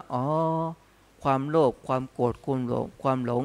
มันฝังอย่างลึกในจิตใจของเราเป็นอย่างนี้นี่เองแล้วเราจะได้เห็นโทษของกิเลสคือความโลภ ความโกรธความหลงความอิจฉาความริษยาความมีมานะถือตัวถือตนแล้วก็จะรู้ด้วยตัวของเราเองกามตัณหาคือยินดีในกามคุณทั้ง5ก็คือรูปสวยเสียงเพราะกลิ่นหอมรสอร่อยจิตก็จะเพลิดเพลินยินดีในอะไรรูปสวยเสียงเพราะกลิ่นหอมรสอร่อยฉะนั้นกิเลสตัณหานี่แหละมันจะฆ่าคุณธรรมของเราเองบุคคลอื่นทำอะไรเราไม่ได้นะแต่เราทำลายตัวของเราเองด้วยอำนาจของอะไรกามราคะยินดีกำหนัดในกามคุณเราทำร้ายตัวเราเองทำลายคุณงามความดีด้วยตัวของเราเองคือหมกมุ่นในกามคุณเป็นต้น 2. ถ้าไม่ได้ดังอกดังใจเป็นโกรธไม่เอ่ยโกรธถ้าเราโกรธแล้วใครทำร้ายจิตใจใครทำลายคุณธรรมของใครก็เราทำร้ายกุศลของเราเพราะเรามีความโกรธความโกรธนี่ถามว่าคนที่มีความโกรธมีความสุขไหมเอ่ยมีความสุขไหมเวลาคนมีความโกรธได้พูดเพราะไม่เอ่ยพูดเพราะไหมไม่เพราะเขาย่อมทำลายเขาย่อมฆ่าคุณธรรมฆ่าความดีของเขาเองนะความโกรธความหลงยิ่งหนักเลยเนาะบุญก็ไม่รู้บาปก็ไม่รู้อนิจจังก็ไม่รู้ทุกขังก็ไม่รู้รูปเวทนาสัญญาสังขารวิญญาณก็ไม่รู้รูปนามก็ไม่รู้นะไม่รู้อนิจจังทุกขังอนัตตาไม่รู้กฎไตรลักษณ์นะก็จะไปลุ่มหลงในทรัพย์สมบัติหลงในลาภสักการะหลงในการครองเรือนหลงในทรัพย์สมบัติที่ตนเองมีครอบครองไปไหนไม่ได้อะห่วงมีบ้านก็ห่วงบ้านมีรถก็ห่วงรถมีอะไรก็ห่วงอยู่นั่นแหละไปไหนไม่ได้นะไปไหนไม่ได้จะไปได้ก็ไปได้3 วัน5 วัน7 วันนอกนั้นเพียงไรต้องกลับให้ได้ต้องไปดูแลทรัพย์สมบัติให้ได้เหล่านี้เป็นต้นเองนะคือความหลงไม่รู้สภาพธรรมตามความเป็นจริงฉะนั้นเมื่อเรามีการเดินจงกรมนั่งสมาธิเราก็จะเห็นได้เห็นความทุกข์นั้นถูกละไม่ผิดนะเห็นความเจ็บความปวดเห็นท้องพองเห็นท้องยุบเห็นความง่วงเห็นความรู้สึกเห็นรู้สึกจิตมีความโลภจิตมีความโกรธจิตมีความหลงให้กำหนดตามอาการต้องใช้ศัพท์คำว่าให้กำหนดตามอาการตามความเป็นจริงแล้วเราจะรู้อ๋อปัญญาเป็นอย่างนี้นี่เองเราไม่ต้องบอกว่านี่เป็นอนิจจังไม่ต้องบอกนี่เป็นทุกขังไม่ต้องบอกนี่เป็นอนัตตาไม่ต้องบอกแต่เราจะรู้ได้ความรู้สึกของเราเองใจของเราก็จะมีความสงบจิตใจของเราจะมีความนิ่มนวลจิตใจของเราก็จะมีความอ่อนโยนเมื่อจิตใจดีแล้วเราก็จะนำมาซึ่งความสุขจะเจ็บจะปวดมันทุกข์กายแต่ใจไม่เป็นทุกข์ไม่เดือดร้อนใจเราเป็นต้นเองนะจากนั้นเราก็จะได้เห็นอะไรเห็นสมุทัยเห็นกิเลสของตนเองได้ชัดมากขึ้นถ้าเราปฏิบัตินี่นะไม่ผิดนะโยคีเราท่านหลายแล้วเราก็จะเห็นนิโรธก็คือการกำหนดสภาพธรรมตามความเป็นจริงดังที่กล่าวไว้ว่าดีก็กำหนดไม่ดีก็กำหนดอย่างจดจ่อต่อเนื่องจดจ่อต่อเนื่องแนบแน่นตลอดเวลาเลยเนี่ยกำหนดตลอดเวลาขณะที่เรากำหนดแล้วเนี่ยเราจะเป็นสภาพจิตของเราจะเป็นหยุดการปรุงแต่งนั่นเองนะเจ็บก็เจ็บเนาะเจ็บเนาะอันนี้พูดให้ฟังนะแต่การกำหนดจริงๆเอาใจเอาความรู้สึกไปไว้ที่อาการเจ็บเนาะเป็นการฝึกให้เรามีสติเป็นการฝึกจิตของเราให้น้อมรับแล้วก็ยอมรับในความเป็นจริงในความเจ็บนะเราก็ไม่มีโอกาสที่จะคิดเป็นอย่างอื่นแล้วเพราะเรายอมรับตามความเป็นจริงมันก็สุขที่ใจก็ได้ฝึกจิตอย่างนี้ฝึกก็ได้มีความซื่อสัตย์เจ็บเนาะเจ็บเนาะจากคนที่ใจร้อนก็ทำให้ใจเย็นเหมือนกับโยคีชาวต่างชาติเขาจะเดินช้านะโยคีสอบลมเมื่อเช้าว่าอาจารย์เห็นชาวต่างชาติเดินรอบเจดีย์เนี่ย1 รอบเป็น1 ชั่วโมงนะ1 รอบเดิน1 รอบเจดีย์เนี่ยได้1 ชั่วโมงพอดีเลยยกส้นเนาะยกเนาะช้ามากเลยแหละนี่เป็นอย่างนี้นะฉะนั้นเนี่ยนะจะช้าจะเร็วถ้าช้าเราก็จะเห็นสภาวะอาการเคลื่อนไหวของกายที่มันตึงมันอ่อนมันหย่อน มันตึงมันเย็นมันร้อนมันเคลื่อนไหวมันก็อย่างยืดเนาะเรายืดเห็นอาการได้ชัดถ้าจะช้าๆนี่นะเนี่ยนิโรธไปดับอะไรหยุดการปรุงแต่งเป็นสภาพของอสังคตธรรมเป็นสภาพธรรมที่ไม่ปรุงแต่งอารมณ์หมายความว่ากำหนดให้ได้อารมณ์ปัจจุบันขณะแล้วเราก็จะมีความสุขที่อะไรที่ใจเขาเรียกบันเทิงใจมีความสุขในทางธรรมเขาเรียกว่ากุศลฉันทะเป็นการพึงพอใจยินดีพอใจในอารมณ์ปัจจุบันขณะแล้วเราก็จะมีความสุขเมื่อเรามีกุศลฉันทะกำหนดตามอาการตามความจริงน้อมรับยอมรับตามความเป็นจริงในสรรพสิ่งที่เราเกิดขึ้นในกายเวทนาจิตธรรมของเรานี้ในรูปนามขันธ์ห้านี้กำหนดอาศัยสติความเพียรพยายามอย่างต่อเนื่องแล้วเราก็จะมีความสุขที่ใจของเราเองแต่ว่าอย่าเพิ่งเชื่อแต่เราต้องปฏิบัติฉะนั้นการปฏิบัติไม่ใช่เดิน20นั่ง20แล้วพักไม่ใช่นะจะต้องเดิน20นั่ง20เดิน20นั่ง20ทุกอย่างจะต้องมีสติกำหนดเป็นไปอย่างต่อเนื่องตลอดเวลาเลยคือวินาทีต่อวินาทีถ้าใครทำได้จะหลุดบ้างเผลอบ้างก็ไม่มีปัญหาแต่ขอเราใช้ความเพียรพยายามฉะนั้นความเพียรพยายามนี้พระพุทธเจ้าทรงตรัสเอาไว้ว่าวิริเยนะทุกขมเจเตคือบุคคลจะล่วงพ้นทุกข์ได้จะต้องอาศัยความเพียรพยายามฉะนั้นการปฏิบัติธรรมเขาไม่ใช่ทำเพียงชั่วโมง2ชั่วโมงเท่านั้นจะต้องเป็น10ชั่วโมงอัพขึ้นไปนะหรือตลอดชีวิตเลยก็ว่าได้จึงเราจะเป็นที่มาของเจริญกรรมฐานเป็นการฝึกจิตอบรมจิตพัฒนาจิตแล้วเราเองก็จะมีความสุขในปัจจุบันชาตินี้เหล่านี้เป็นต้นใจของเราก็จะเป็นกุศลก็คือจิตของเราจะมีเมตตาโดยอัตโนมัติก็คือปรารถนาดีตนเองพร้อมที่จะฝึกฝนอบรมพัฒนากายวาจาตนเองอย่างสม่ำเสมอเวลาคิดก็คิดแต่สิ่งที่ดีมากยิ่งขึ้นแล้วก็จะอยู่โลกตามความเป็นจริงด้วยความซื่อสัตย์สุจริตหมายความว่าใจมีความบริสุทธิ์ฉะนั้นคำว่านิโรธแปลว่าดับหรือเรียกว่าหยุดการปรุงแต่งนั่นเองไม่ปรุงแต่งอารมณ์รู้สึกอย่างไรก็กำหนดอย่างนั้นนี่เป็นการฝึกจิตให้บริสุทธิ์ก็หยุดการปรุงแต่งนั่นเองที่เรามีปัญหากันทุกวันนี้เพราะว่ามันปรุงแต่งอารมณ์เห็นแล้วเก็บไปคิดเป็นตุเป็นตะได้ยินก็เก็บไปคิดเป็นตุเป็นตะจึงเป็นที่มาของนักปฏิบัติธรรมกรรมฐานจึงงดพูดนั่นเองถ้าเราพูดคุยกันแล้วเนี่ยสิ่งที่เราสนทนากันจะเก็บไปเรื่องราวนั้นไปคิดเฉพาะเรื่องราวของเราก็เยอะอยู่แล้วเราไปรับข้อมูลจากบุคคลอื่นก็ทุกข์ขึ้นไปอีกฟุ้งมากขึ้นอีกฉะนั้นกรรมฐานเราจะต้องสำรวมอินทรีย์คือสำรวมตาหูจมูกลิ้นกายใจคำว่าสำรวมในที่นี้บุคคลบางคนมีความเข้าใจว่าต้องหลับตาจะได้ไม่เห็นอะไร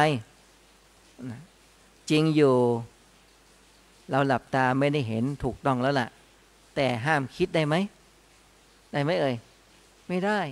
การสำรวมอินทรีย์หมายความว่าการสำรวมป้องกันระมัดระวังไม่ให้กิเลสมันไหลเข้ามาทางตาหูจมูกลิ้นกายใจไม่ให้ไหลก็หมายความว่าให้เราสำรวมก็คือกำหนดนั่นแหละเห็นก็สักแต่ว่าเห็นอย่าไปปรุงแต่งในสิ่งที่เห็นได้ยินก็สักได้ยินแต่อย่าไปปรุงแต่งอย่าไปเสริมโดยเฉพาะฝ่ายชายพระภิกษุของเราอยู่ที่เขตสวนลูกชาติที่ต้นยางข้างวัดจะมีร้านอาหารมีอะไรมีดนตรีมีเสียงรถอะไรนะเป็นต้นเวลาเดินจงกรมเสียงเพลงก็มาแล้วมันอดคิดไม่ได้อดฟุ้งไม่ได้อดฟุ้งไม่ได้ก็ไปตามกระแสเสียงเนี่ยอันนี้ก็จิตปรุงก็ใจไม่สำรวมจิตปล่อยใจไปตามอะไรกระแสเสียงเพลงเหล่านี้เราเป็นต้นไม่เป็นไรหมายความว่าให้กำหนดเอาเนาะใหม่ๆก็เป็นอย่างนี้แหละฝึกใหม่ๆก็จะลำบากหน่อยหนึ่งแต่ถ้าเรารู้วิธีขั้นตอนวิธีการกำหนดให้ได้ปัจจุบันก็จะไม่มีปัญหานะฉะนั้นความเพียรวิริยะต้องใช้ตลอดชีวิตปัญญารู้สภาพตามความเป็นจริงแล้วเราก็จะได้เข้าถึงอริยสัจสี่อย่างแท้จริงก็คือรู้ในทุกข์แล้วก็รู้เท่าทันกิเลสตัณหาของเราด้วยแล้วก็มรรคที่เจ้าคุณอาจารย์ได้กล่าวว่ามรรคคือข้อปฏิบัติเพื่อความพ้น ทุกข์ก็คือสัมมาทิฏฐิขณะที่เราเดินจงกรมนั่งสมาธิอยู่นั้นเราก็จะเกิดอะไรสัมมาทิฏฐิคือปัญญาเห็นชอบเห็นอะไรรู้สึกถึงอาการเห็นด้วยจิตของเราเห็นอาการพองเห็นด้วยจิตเห็นอาการยุบเห็นอาการเจ็บหนอเจ็บหนอเนี่ยจิตรับรู้เป็นนามแล้วก็เห็นว่ากายนี้เป็นรูปเป็นรูปมันเปลี่ยนไปเดี๋ยวเจ็บเดี๋ยวปวดเดี๋ยวเมื่อยเดี๋ยวล้าเห็นความเป็นของเป็นทุกข์เห็นความเป็นของไม่เที่ยงแล้วเราก็จะรู้ว่าอ๋อทั้งกายใจเนี่ยเราบังคับบัญชาไม่ได้เลยเราไม่อยากง่วงมันก็ง่วงไม่อยากฟุ้งมันก็ฟุ้งไม่อยากเจ็บมันก็เจ็บไม่อยากเมื่อยมันก็ไม่เมื่อยมันก็จะเห็นกิเลสตัณหาทั้งหลายทั้งปวงเกิดขึ้นอย่างครบถ้วนและสมบูรณ์อ๋อมันเป็นอย่างนี้เนี่ยก็หมายความว่าเราบังคับบัญชาไม่ได้อ๋อมันเป็นอย่างนี้นี่เองฉะนั้นหน้าที่ของเราก็คือกำหนดโดยดุษฎีกำหนดตามความเป็นจริงเหล่านี้เป็นต้นนี้นะแล้วเราก็จะมีความสุขด้วยตัวของเราเองก็แล้วสัมมาทิฏฐิคือปัญญาเห็นชอบในที่นี้ก่อนมันก็เห็นอะไรเห็นอนิจจังทุกขังอนัตตาด้วยประสบการณ์ที่เราได้ค้นพบประสบเจอด้วยตัวของเราเองนะปัญญาเห็นชอบ2สัมมาสังกัปปะดำริชอบขณะที่เราเดินจงกรมนั่งสมาธิเราจะได้ค้นพบตัวกิเลสของเราได้ชัดก็ดำริออกจากกามเมื่อก่อนยินดีรูปสวยเสียงเพราะกลิ่นหอมรสอร่อยเมื่อก่อนเรายินดีไปสัมผัสกับสิ่งเหล่านั้นนะเมื่อเรามีการเดินจงกรมนั่งสมาธิแล้วเราก็จะมีความดำริในใจลึกๆว่าอ๋อที่เราตกอยู่เป็นทาสอำนาจของกิเลสตัณหานี่ความใคร่ในกรรมคุณอ๋อมันเป็นอย่างนี้นี่เองแล้วก็จะดำริออกจากกามดำริออกจากการอาฆาตพยาบาทเมื่อก่อนเนี่ยขึงขังคิดอาฆาตพยาบาทบุคคลอื่นคิดปรามาสลบหลู่ดูถูกบุคคลอื่นแต่ตอนนี้เป็นไงเกิดความละอายต่อบาปเกิดความเกรงกลัวต่อบาปมีจิตสำนึกเกิดขึ้นนี่แหละที่จันทคุณอาจารย์ได้กล่าวไว้ว่ามีโยมมาปรารภว่าพระที่มาบวชหลังจากลาสิกขาแล้วคุยกันรู้เรื่องพูดภาษาคนกันรู้เรื่องนี่แหละคือสามารถเปลี่ยนอุปนิสัยนั่นเองอย่างนี้เราท่านนั่งหลังนะมาเปลี่ยนจิตเปลี่ยนใจได้จากคนที่เคยสูบบุหรี่ก็จะเลิกสูบบุหรี่จากคนที่เป็นเจ้าชู้ก็จะเลิกความเป็นเจ้าชู้จากเป็นคนเกียจค้านก็จะเป็นคนขยันจากคนที่ไม่มีความซื่อสัตย์ก็จะเป็นคนที่มีความซื่อสัตย์จากที่เป็นคนขี้โกรธก็จะจิตใจก็จะอ่อนโยนไม่โกรธมีความโกรธอยู่แต่ว่ารู้เท่าทันอารมณ์ก็เปลี่ยนอุปนิสัยได้นี่คือผลสืบเนื่องจากการกำหนดแต่ละหนอกำหนดตามความเป็นจริงเราก็จะได้สัมมาสังกัปปะก็คือดำริชอบดำริออกจากกามดำริออกจากการอาฆาตดำริออกจากการพยาบาทแล้วใจของเราก็จะมีความซื่อสัตย์2ข้อนี้เป็นชื่อของปัญญาตัดสินอารมณ์ด้วยตัวของเราเองตอนนี้เป็นตัวนี้นะข้อที่3สัมมาวาจาเมื่อก่อนพูดคำหยาบคายพูดเพ้อเจ้อพูดส่อเสียดต่อหลังจากบวชแล้วปฏิบัติไม่ว่าจะ3วัน5วัน7วันก็ตามการจะพูดอะไรก็ดังที่พระองค์ทรงตรัสเอาไว้ว่านิสสมะกรณังสยโยจะพูดอะไรก็ใคร่ควรให้ดีเสียก่อนคิดให้ดีเสียก่อนแล้วจึงพูดเป็นผู้สำรวมเลยสำรวมวาจามากยิ่งขึ้นนะเมื่อก่อนนั้นพ่อแม่ว่าแล้วก็เถียงไม่มีเหตุผลหลังจากปฏิบัติธรรมแล้วเป็นไงเขาว่าอะไรก็ฟังเขาเรียกว่าปรโตโคสะคือฟังเสียงของคนอื่นเขาบ้างฟังอ๋อเขาพูดอะไรก็ฟังนี่เจ้าคุณอาจารย์ที่กล่าวว่าอ๋อคุยกันรู้เรื่องเมื่อก่อนคุยกันไม่รู้เรื่องหลังจากบวชแล้วได้รับการฝึกฝนอบรมแล้วคุยกันเข้าใจกันดีรู้เรื่องถ้าเปลี่ยนพฤติกรรมได้นี่คือผลแห่งการปฏิบัติธรรมของโยคีนะเขาเรียกว่าสัมมาวาจาชอบนะพูดจาไพเราะอ่อนหวานพูดในสิ่งที่ดีแล้วก็มีสาระแล้วก็มีประโยชน์เป็นต้นคำพูดอันใดที่จะทำให้กระทบกระทั่งบุคคลอื่นทำให้คนอื่นเสียใจทำให้คนอื่นร้อนเขาก็จะไม่พูดแต่คำพูดอันใดเป็นประโยชน์ตนเองเป็นประโยชน์บุคคลอื่นก่อให้เกิดความสงบสุขก่อให้เกิดความสามัคคี ก่อให้เกิดความเจริญเขาก็ควรจะพูดคือรู้จักกาลเทศะว่าสิ่งนี้เวลานี้ควรพูดเวลานี้ไม่ควรพูดนี่แหละจึงเป็นที่มาของที่เราติดป้ายงดพูดนั่นแหละเนาะฉะนั้นเรามาปฏิบัติธรรมเราไม่ใช่มาสนทนากันแล้วก็ไม่ใช่มาซื้อขายอารมณ์กันก็ขอแนะนำว่าอย่าไปสอบถามอารมณ์กันเองเนี่ยตอนนี้กรรมฐานมันรั่วหมดอะเนี่ยอ๋ออันนี้เป็นรูปอันนี้เป็นนามนี่เป็นอนิจจังกรรมฐานมันรั่วเอาหนังสือไปอ่านรู้หมดอะรู้คำตอบเมื่อเรารู้คำตอบเราก็ไม่รู้ความจริงแต่รู้ในภาคทฤษฎีแต่เราไม่เข้าถึงแก่นธรรมในพระศาสนาอย่างแท้จริงคือรู้ภายนอกแต่ภายในใจของเราไม่รู้ฉะนั้นเราก็สามารถปรับเปลี่ยนอุปนิสัยถ้าเราปฏิบัติได้อย่างถูกต้องไม่หลงทางนะต้องอาศัยธรรมะคือศีลสมาธิและปัญญานั่นเองฉะนั้นเราท่านทั้งหลายว่านี่สัมมาวาจาชอบคือมีปิยวาจานะไม่พูดเท็จไม่พูดส่อเสียดไม่พูดเพ้อเจ้อไม่พูดคำหยาบคายพูดแต่สิ่งที่ดีสิ่งที่เป็นมงคลรู้จักการรู้จักบุคคลรู้จักชุมชนรู้จักสถานที่รู้จักความเหมาะสมจะพูดอะไรก็ใครควรให้ดีเสียก่อนแล้วจึงพูดไม่พูดพร่ำเพรื่อเหล่านี้เป็นต้นนี้นะนี่คือผลแห่งการปฏิบัติเขาเรียกว่าแนวทางปฏิบัติเพื่อความพ้นทุกข์สัมมาชีวะเลี้ยงชีพชอบเมื่อก่อนชอบแทงหวยชอบเล่นการพนันนะอาชีพเนาะอาชีพค้ามนุษย์ค้าอาวุธ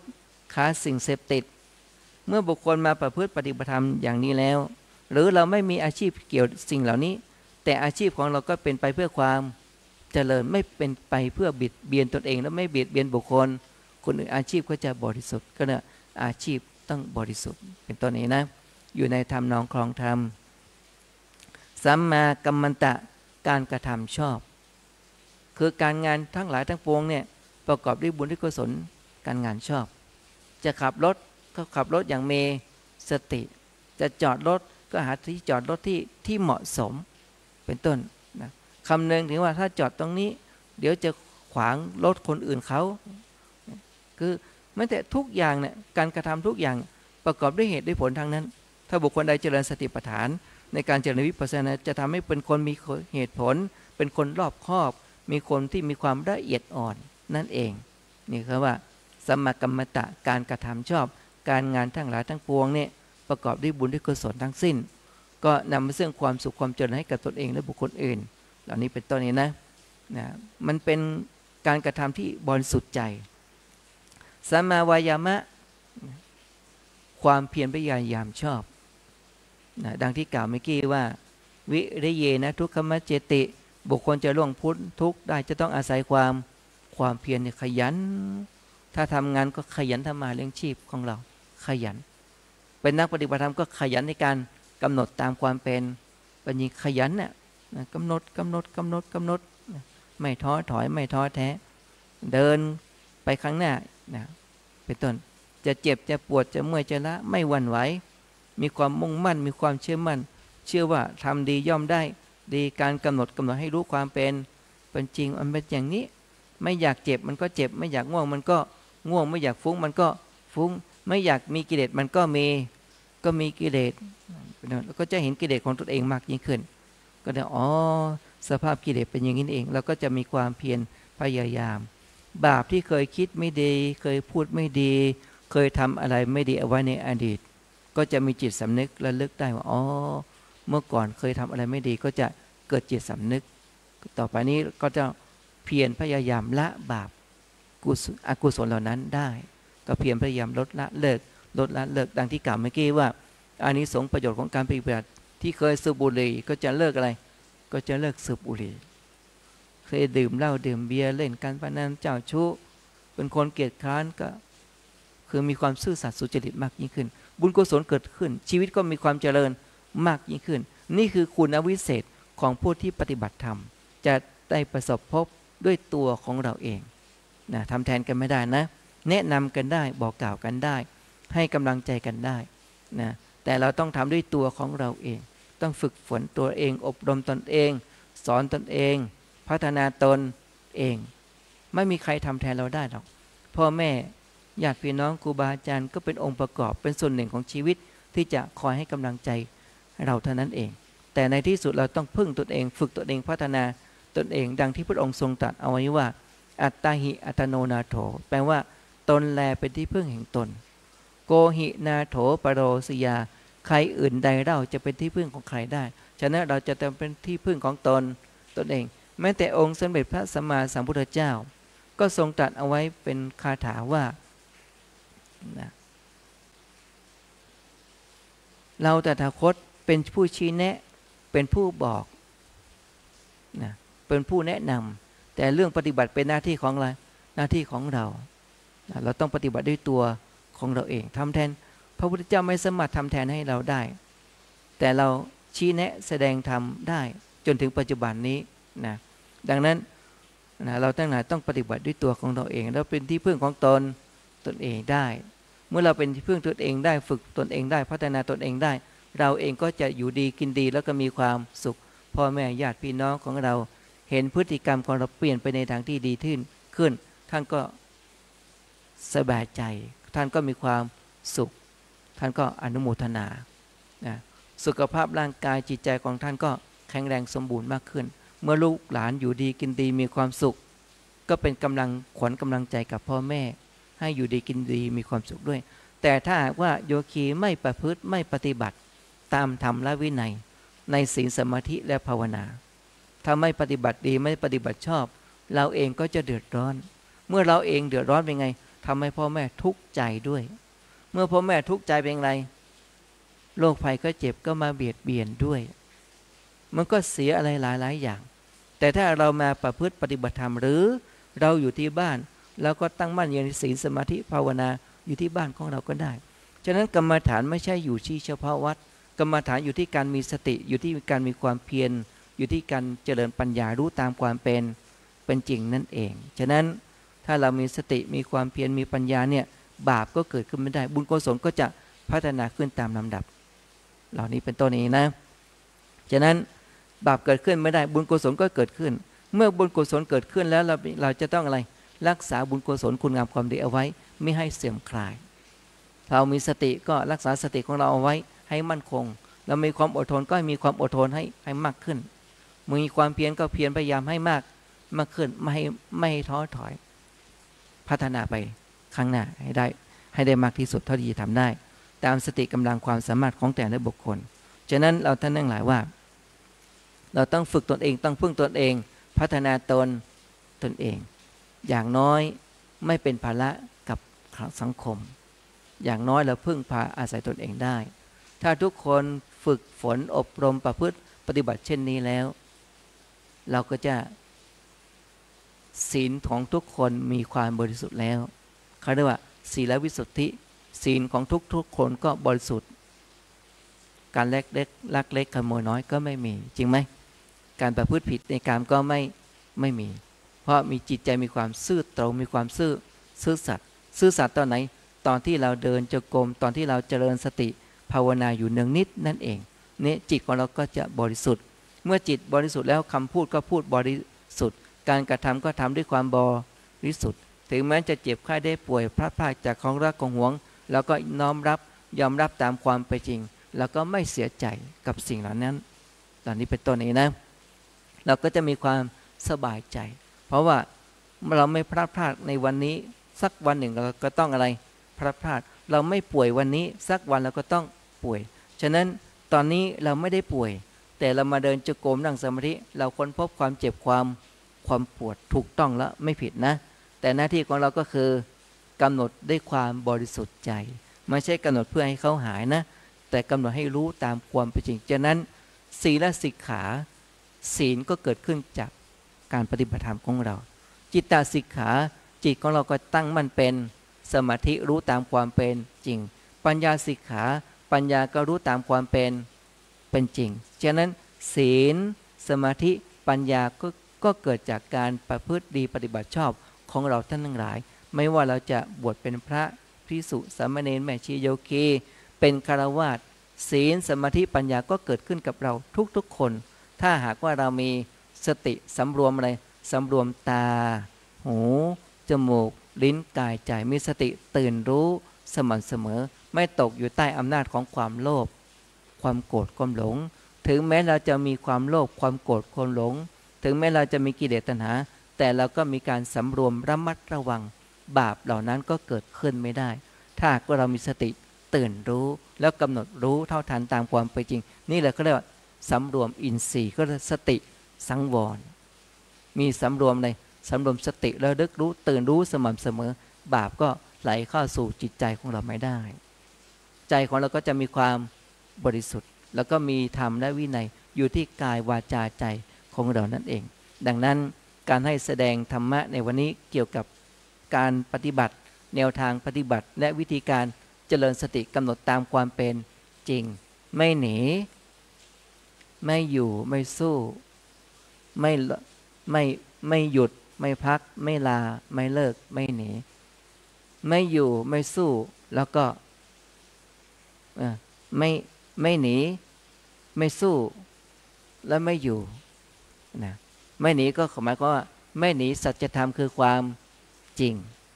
ไม่สู้ฉันจะเอาชนะฉันจะเอาชนะจะไม่เอาไม่อยู่ใต้อำนาจของกิเลสตัณหาที่เกิดขึ้นกับชีวิตของเราไม่ว่าเราจะเป็นนักบวชหรือเป็นฆราวาสอยู่ที่ไหนก็ตามไม่หนีไม่อยู่ไม่สู้แต่เรากำหนดรู้ตามความเป็นจริงแล้วก็จะอาศัยธรรมะนี่แหละศีลสมาธิปัญญาก็จะเกิดขึ้นกับเราเราก็จะได้ปฏิบัติตามหลักธรรมและวินัยขององค์สมเด็จพระสัมมาสัมพุทธเจ้าแล้วชีวิตของเราก็จะมีแต่ความเจริญไม่มีคำว่าเสื่อมแล้วเราก็จะได้อะไร1มีหิริทานังมีความละอายต่อบาปกำลังจะคิดไม่ดีกำลังจะพูดไม่ดีกำลังจะทำอะไรไม่ดีไม่มีคนอื่นเขารู้แต่เราสามารถรู้ได้ตัวของเราเองว่าอ๋อเกิดความอะไรเกิดความละอายแก่ใจนี่เนาะ2โอตตัปปะนะมีความเกรงกลัวต่อบาปมีความสะดุ้งกลัวต่อบาปคนอื่นก็ไม่รู้แต่ตัวเองรู้ก็เกิดกลัวเกรงกลัวสะดุ้งกลัวเป็นต้นศรัทธาท่านังแล้วก็มีศรัทธาอย่างถูกต้องคือศรัทธาในตถาคตเชื่อในหลักธรรมคำสั่งคำสอนในพระธรรมและวินัยของพระพุทธเจ้าและปฏิบัติตาม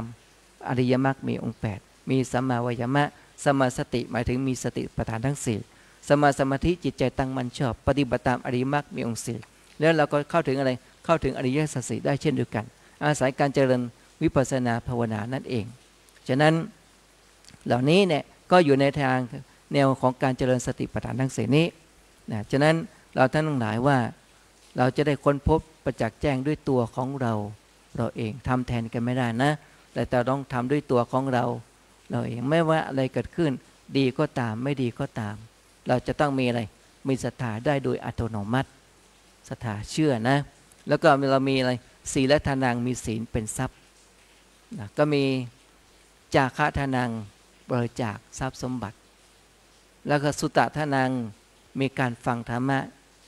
เพื่อเป็นการเครื่องหล่อหลอมกำเกาขัดเกลาจิตใจของเราเขาเรียกว่าสุตตะทานังฟังธรรมะเป็นทรัพย์เพื่อจะเอาธรรมะนั้นเอามาประยุกต์เอามาบูรณาการใช้ในชีวิตในการดำเนินชีวิตของเราได้อย่างสง่างามแล้วก็มีความสุขความเจริญไม่มีคำว่าเสื่อมปัญญาทานังมีปัญญาเป็นทรัพย์รู้ชัดรู้ตามความเป็นจริงอ๋อสรุปแล้วชีวิตของเรามีรูปกับนามมีกายกับใจชีวิตของเราก็ประกอบด้วยอนิจจังทุกขังอนัตตาทรัพย์สมบัติเป็นทรัพย์ภายนอกนะเป็นทรัพย์ภายนอกนะแต่ทรัพย์ภายในก็คือมีอริยทรัพย์7ประการที่ประทับเอาไว้ในจิตใจของเราอาศัยประสบการณ์ที่เราได้ประพฤติปฏิบัติธรรมแล้วเราก็จะได้อริยทรัพย์ทรัพย์อันประเสริฐไม่มีใครปล้นจี้เอาทรัพย์เราไปได้แต่เราจะต้องค้นพบประสบเจอได้ตัวของเราเองดังนั้นการแสดงพระธรรมเทศนาการให้ธรรมะตามกาลเวลาในวันนี้เกี่ยวกับแนวทางวิธีการปฏิบัติและวิธีการกำหนดสติปัฏฐานทั้ง4เพื่อเป็นการฝึกฝนหล่อหลอมกล่อมเกลาขัดเกลาจิตใจของเราแล้วเราก็จะได้เว้นจากการทำบาปทั้งปวงศีลสมาธิปัญญาก็จะเกิดขึ้นกับเราขณะที่เราประพฤติทำปฏิบัติธรรมไม่จำเพาะเจาะจงว่าจะอยู่ในวัดอยู่นอกวัดอยู่ที่ไหนศีลสมาธิปัญญาก็จะบันทึกเอาไว้ในความรู้สึกในความทรงจำของเราเราก็จะได้ตั้งมั่นในการดำเนินชีวิตด้วยความไม่ประมาทแล้วเราก็จะสร้างแต่ บุญกุศลคุณงามความดีเอาไว้กับตัวเราเองแล้วเราเองก็จะเป็นประโยชน์ต่อตัวเองทั้งโลกนี้บุญกุศลที่เราสร้างเอาไว้ทำเอาไว้ก็จะเป็นประโยชน์ต่อเราในโลกหน้าดังนั้นกรรมทำดีย่อมได้ดีทำชั่วย่อมได้ชั่วถ้าเราทำกรรมดีก็มีผลเป็นสุขนะพ้นทุกข์ได้ดังนั้นการแสดงพระธรรมเทศนา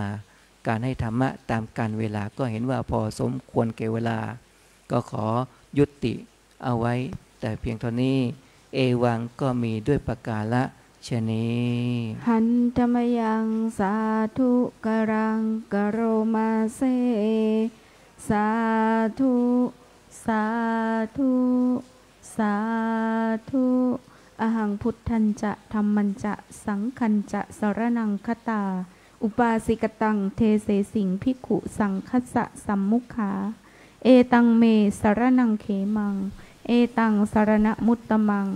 เอตังสรณมากมะสัพพทุกขาปมุญเจเร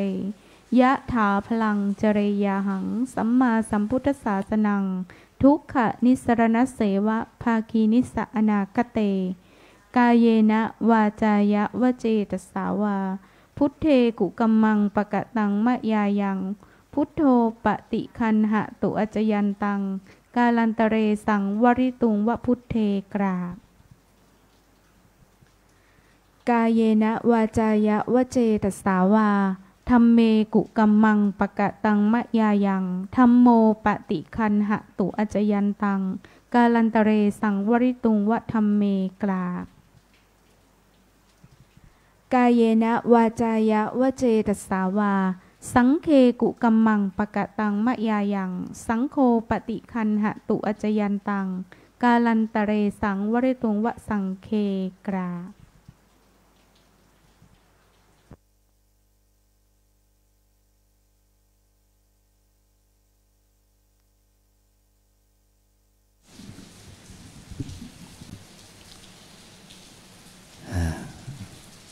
วันนี้เราได้ฟังธรรมได้รับศีลฟังธรรมถ้าเราพิจารณาข้อธรรมที่ท่านพระครูท่านสมุอาจารย์สมุในศีลศรีรัสวโรท่านได้ให้ข้อคิดกับเรามีหลายข้อธรรมขอให้เราได้นำเอาไปพิจารณาโดยเฉพาะเรื่องปมาณิกาแปลว่าคนเรานี้จะมีความโน้มเอียงไปทางไหนชอบในทางไหนชอบด้วยความว่าชอบเสียงเรียกว่าโคสะปมาณิกาคนเหล่านั้นจะรูปร่างหน้าตาอย่างไรไม่สำคัญแต่เสียงดีเสียงเพราะไม่ว่าเสียงเพลงเสียงธรรมะเสียงขับกล่อมเรารู้สึกชอบเป็นกาบเป็นก้อนเป็นฉันเราฟังแล้วชื่นใจอันนี้บอกอันนี้สองคนบางคนก็ชอบในรูปลักษณ์นี่รูปร่างสันฐานหน้าตาดีสง่างามสวยสดงดงามเรียกว่ารูปะปมาณิกาเพราะอาศัยรูปร่างสันฐานหน้าตาผิวพรรณวรรณะคนเราก็ชอบพอรุ่มหลงศรัทธาเลื่อมใสในบุคคลเหล่านั้นอันที่สามศีลปมาณิกา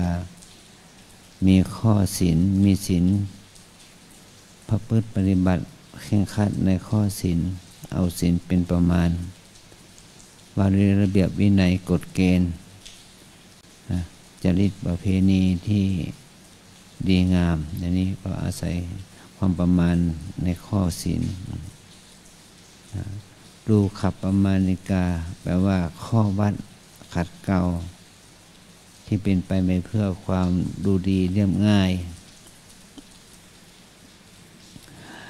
ไม่ใช่ว่าอยู่อย่างยถากรรมแต่มันถึงหยุดอย่างที่ไม่ใช่อยู่อย่าง สกปรกดูเถอะเสื้อผ้าอาภรณ์เครื่องใช้ก็ไม่ใช่ว่าเหม็นสาบแต่มุ่งหมายถึงว่าสะอาดง่ายๆเรียบร้อยแล้วก็ได้เรียกว่าบุรุษขับประมาณในกาข้อวัดปฏิบัติน่าเดิมใส่ศรัทธาอยู่ง่ายกินง่ายไม่ใช่อยู่อย่างสุขโปรกโลกเรืองรังอันที่สี่อันที่ห้าก็คือธรรมะประมาณิกาหมายความว่าข้อธรรมนั้นเป็นสัจธรรมเป็นสัจจะเป็นความจริงพูดในสิ่งที่มีสาระกันสารพูดในประเภทที่ว่าให้มีสาระไม่ใช่ว่าพูดแบบน้ำทุ่มทุ่งพูดอย่างมีสาระกันสารเป็นตัวธรรมะเป็นตัวสัจธรรมอย่างนี้เป็นข้อคิดทำให้เราเกิดสติปัญญาอันนี้ข้อคิดเป็นตัวธรรมที่เราได้ทำได้ฟังแล้วก็จะได้นำเอาไปใช้ได้นะวันนี้ฝนตกอีกแล้วคืนนี้ฝนตกเมื่อวานฝนก็ตกยาววันนี้ก็ฝนตกยาวเหมือนกันมันตกกลางคืนแต่กลางวันมันก็ไม่ตกอย่างนี้ถ้าเราก็ต้องมีความใส่ใจในการที่ว่ามันสภาพเช่นนี้เราต้องมีร่มมีอะไรมากลางกั้นของเราบ้างแล้วมันจะได้ไม่เป็นหวัดเป็นไข้กันนะแล้วว่าเพราะเหตุนี้เราจะต้องระวังรักษาสุขภาพของเราด้วยตอนนี้ไปเราขอให้เรานั้นไปในใบพระพร้อมกัน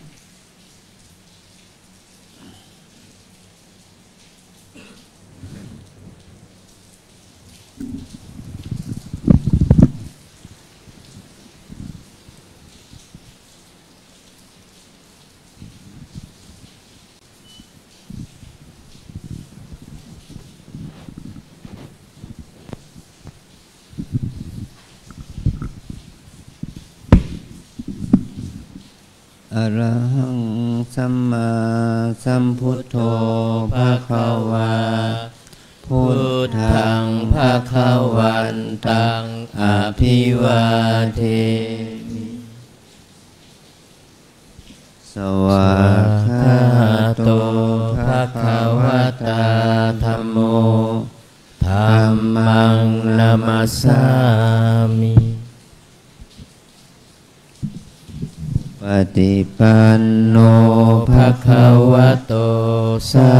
วกสังโฆสังฆังนะมามิ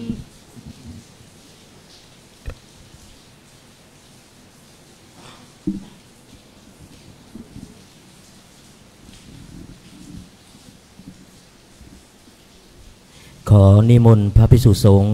น้อมกราบท่านพระอาจารย์เจ้าคุณพร้อมกันสามเณรแม่ชีโยคีขอให้น้อมกราบทีหลังอัญชรีวันทาอภิวาทอัญชรีวันทาอภิวาทอัญชรีวันทาอภิวาทอัญชรีวันทาอัญชรีนิมนต์สามเณรเรียนเชิญแม่ชีโยคีทุกท่านน้อมกราบท่านเจ้าคุณพระอาจารย์ค่ะอัญชลีวันทาอภิวาทอัญชลีวันทาอภิวาทอัญชลีวันทาอภิวาทอัญชลีวันทาอัญชลีจัตตารโอธัมมาวัฏันติอายุวันโนสุขังพระลัง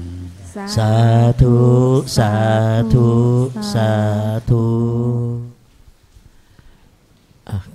สำหรับพระภิกษุสงฆ์สามเณรช่วยกันเก็บอาสนะเข้าที่เดิมนะครับแล้วก็ช่วยกัน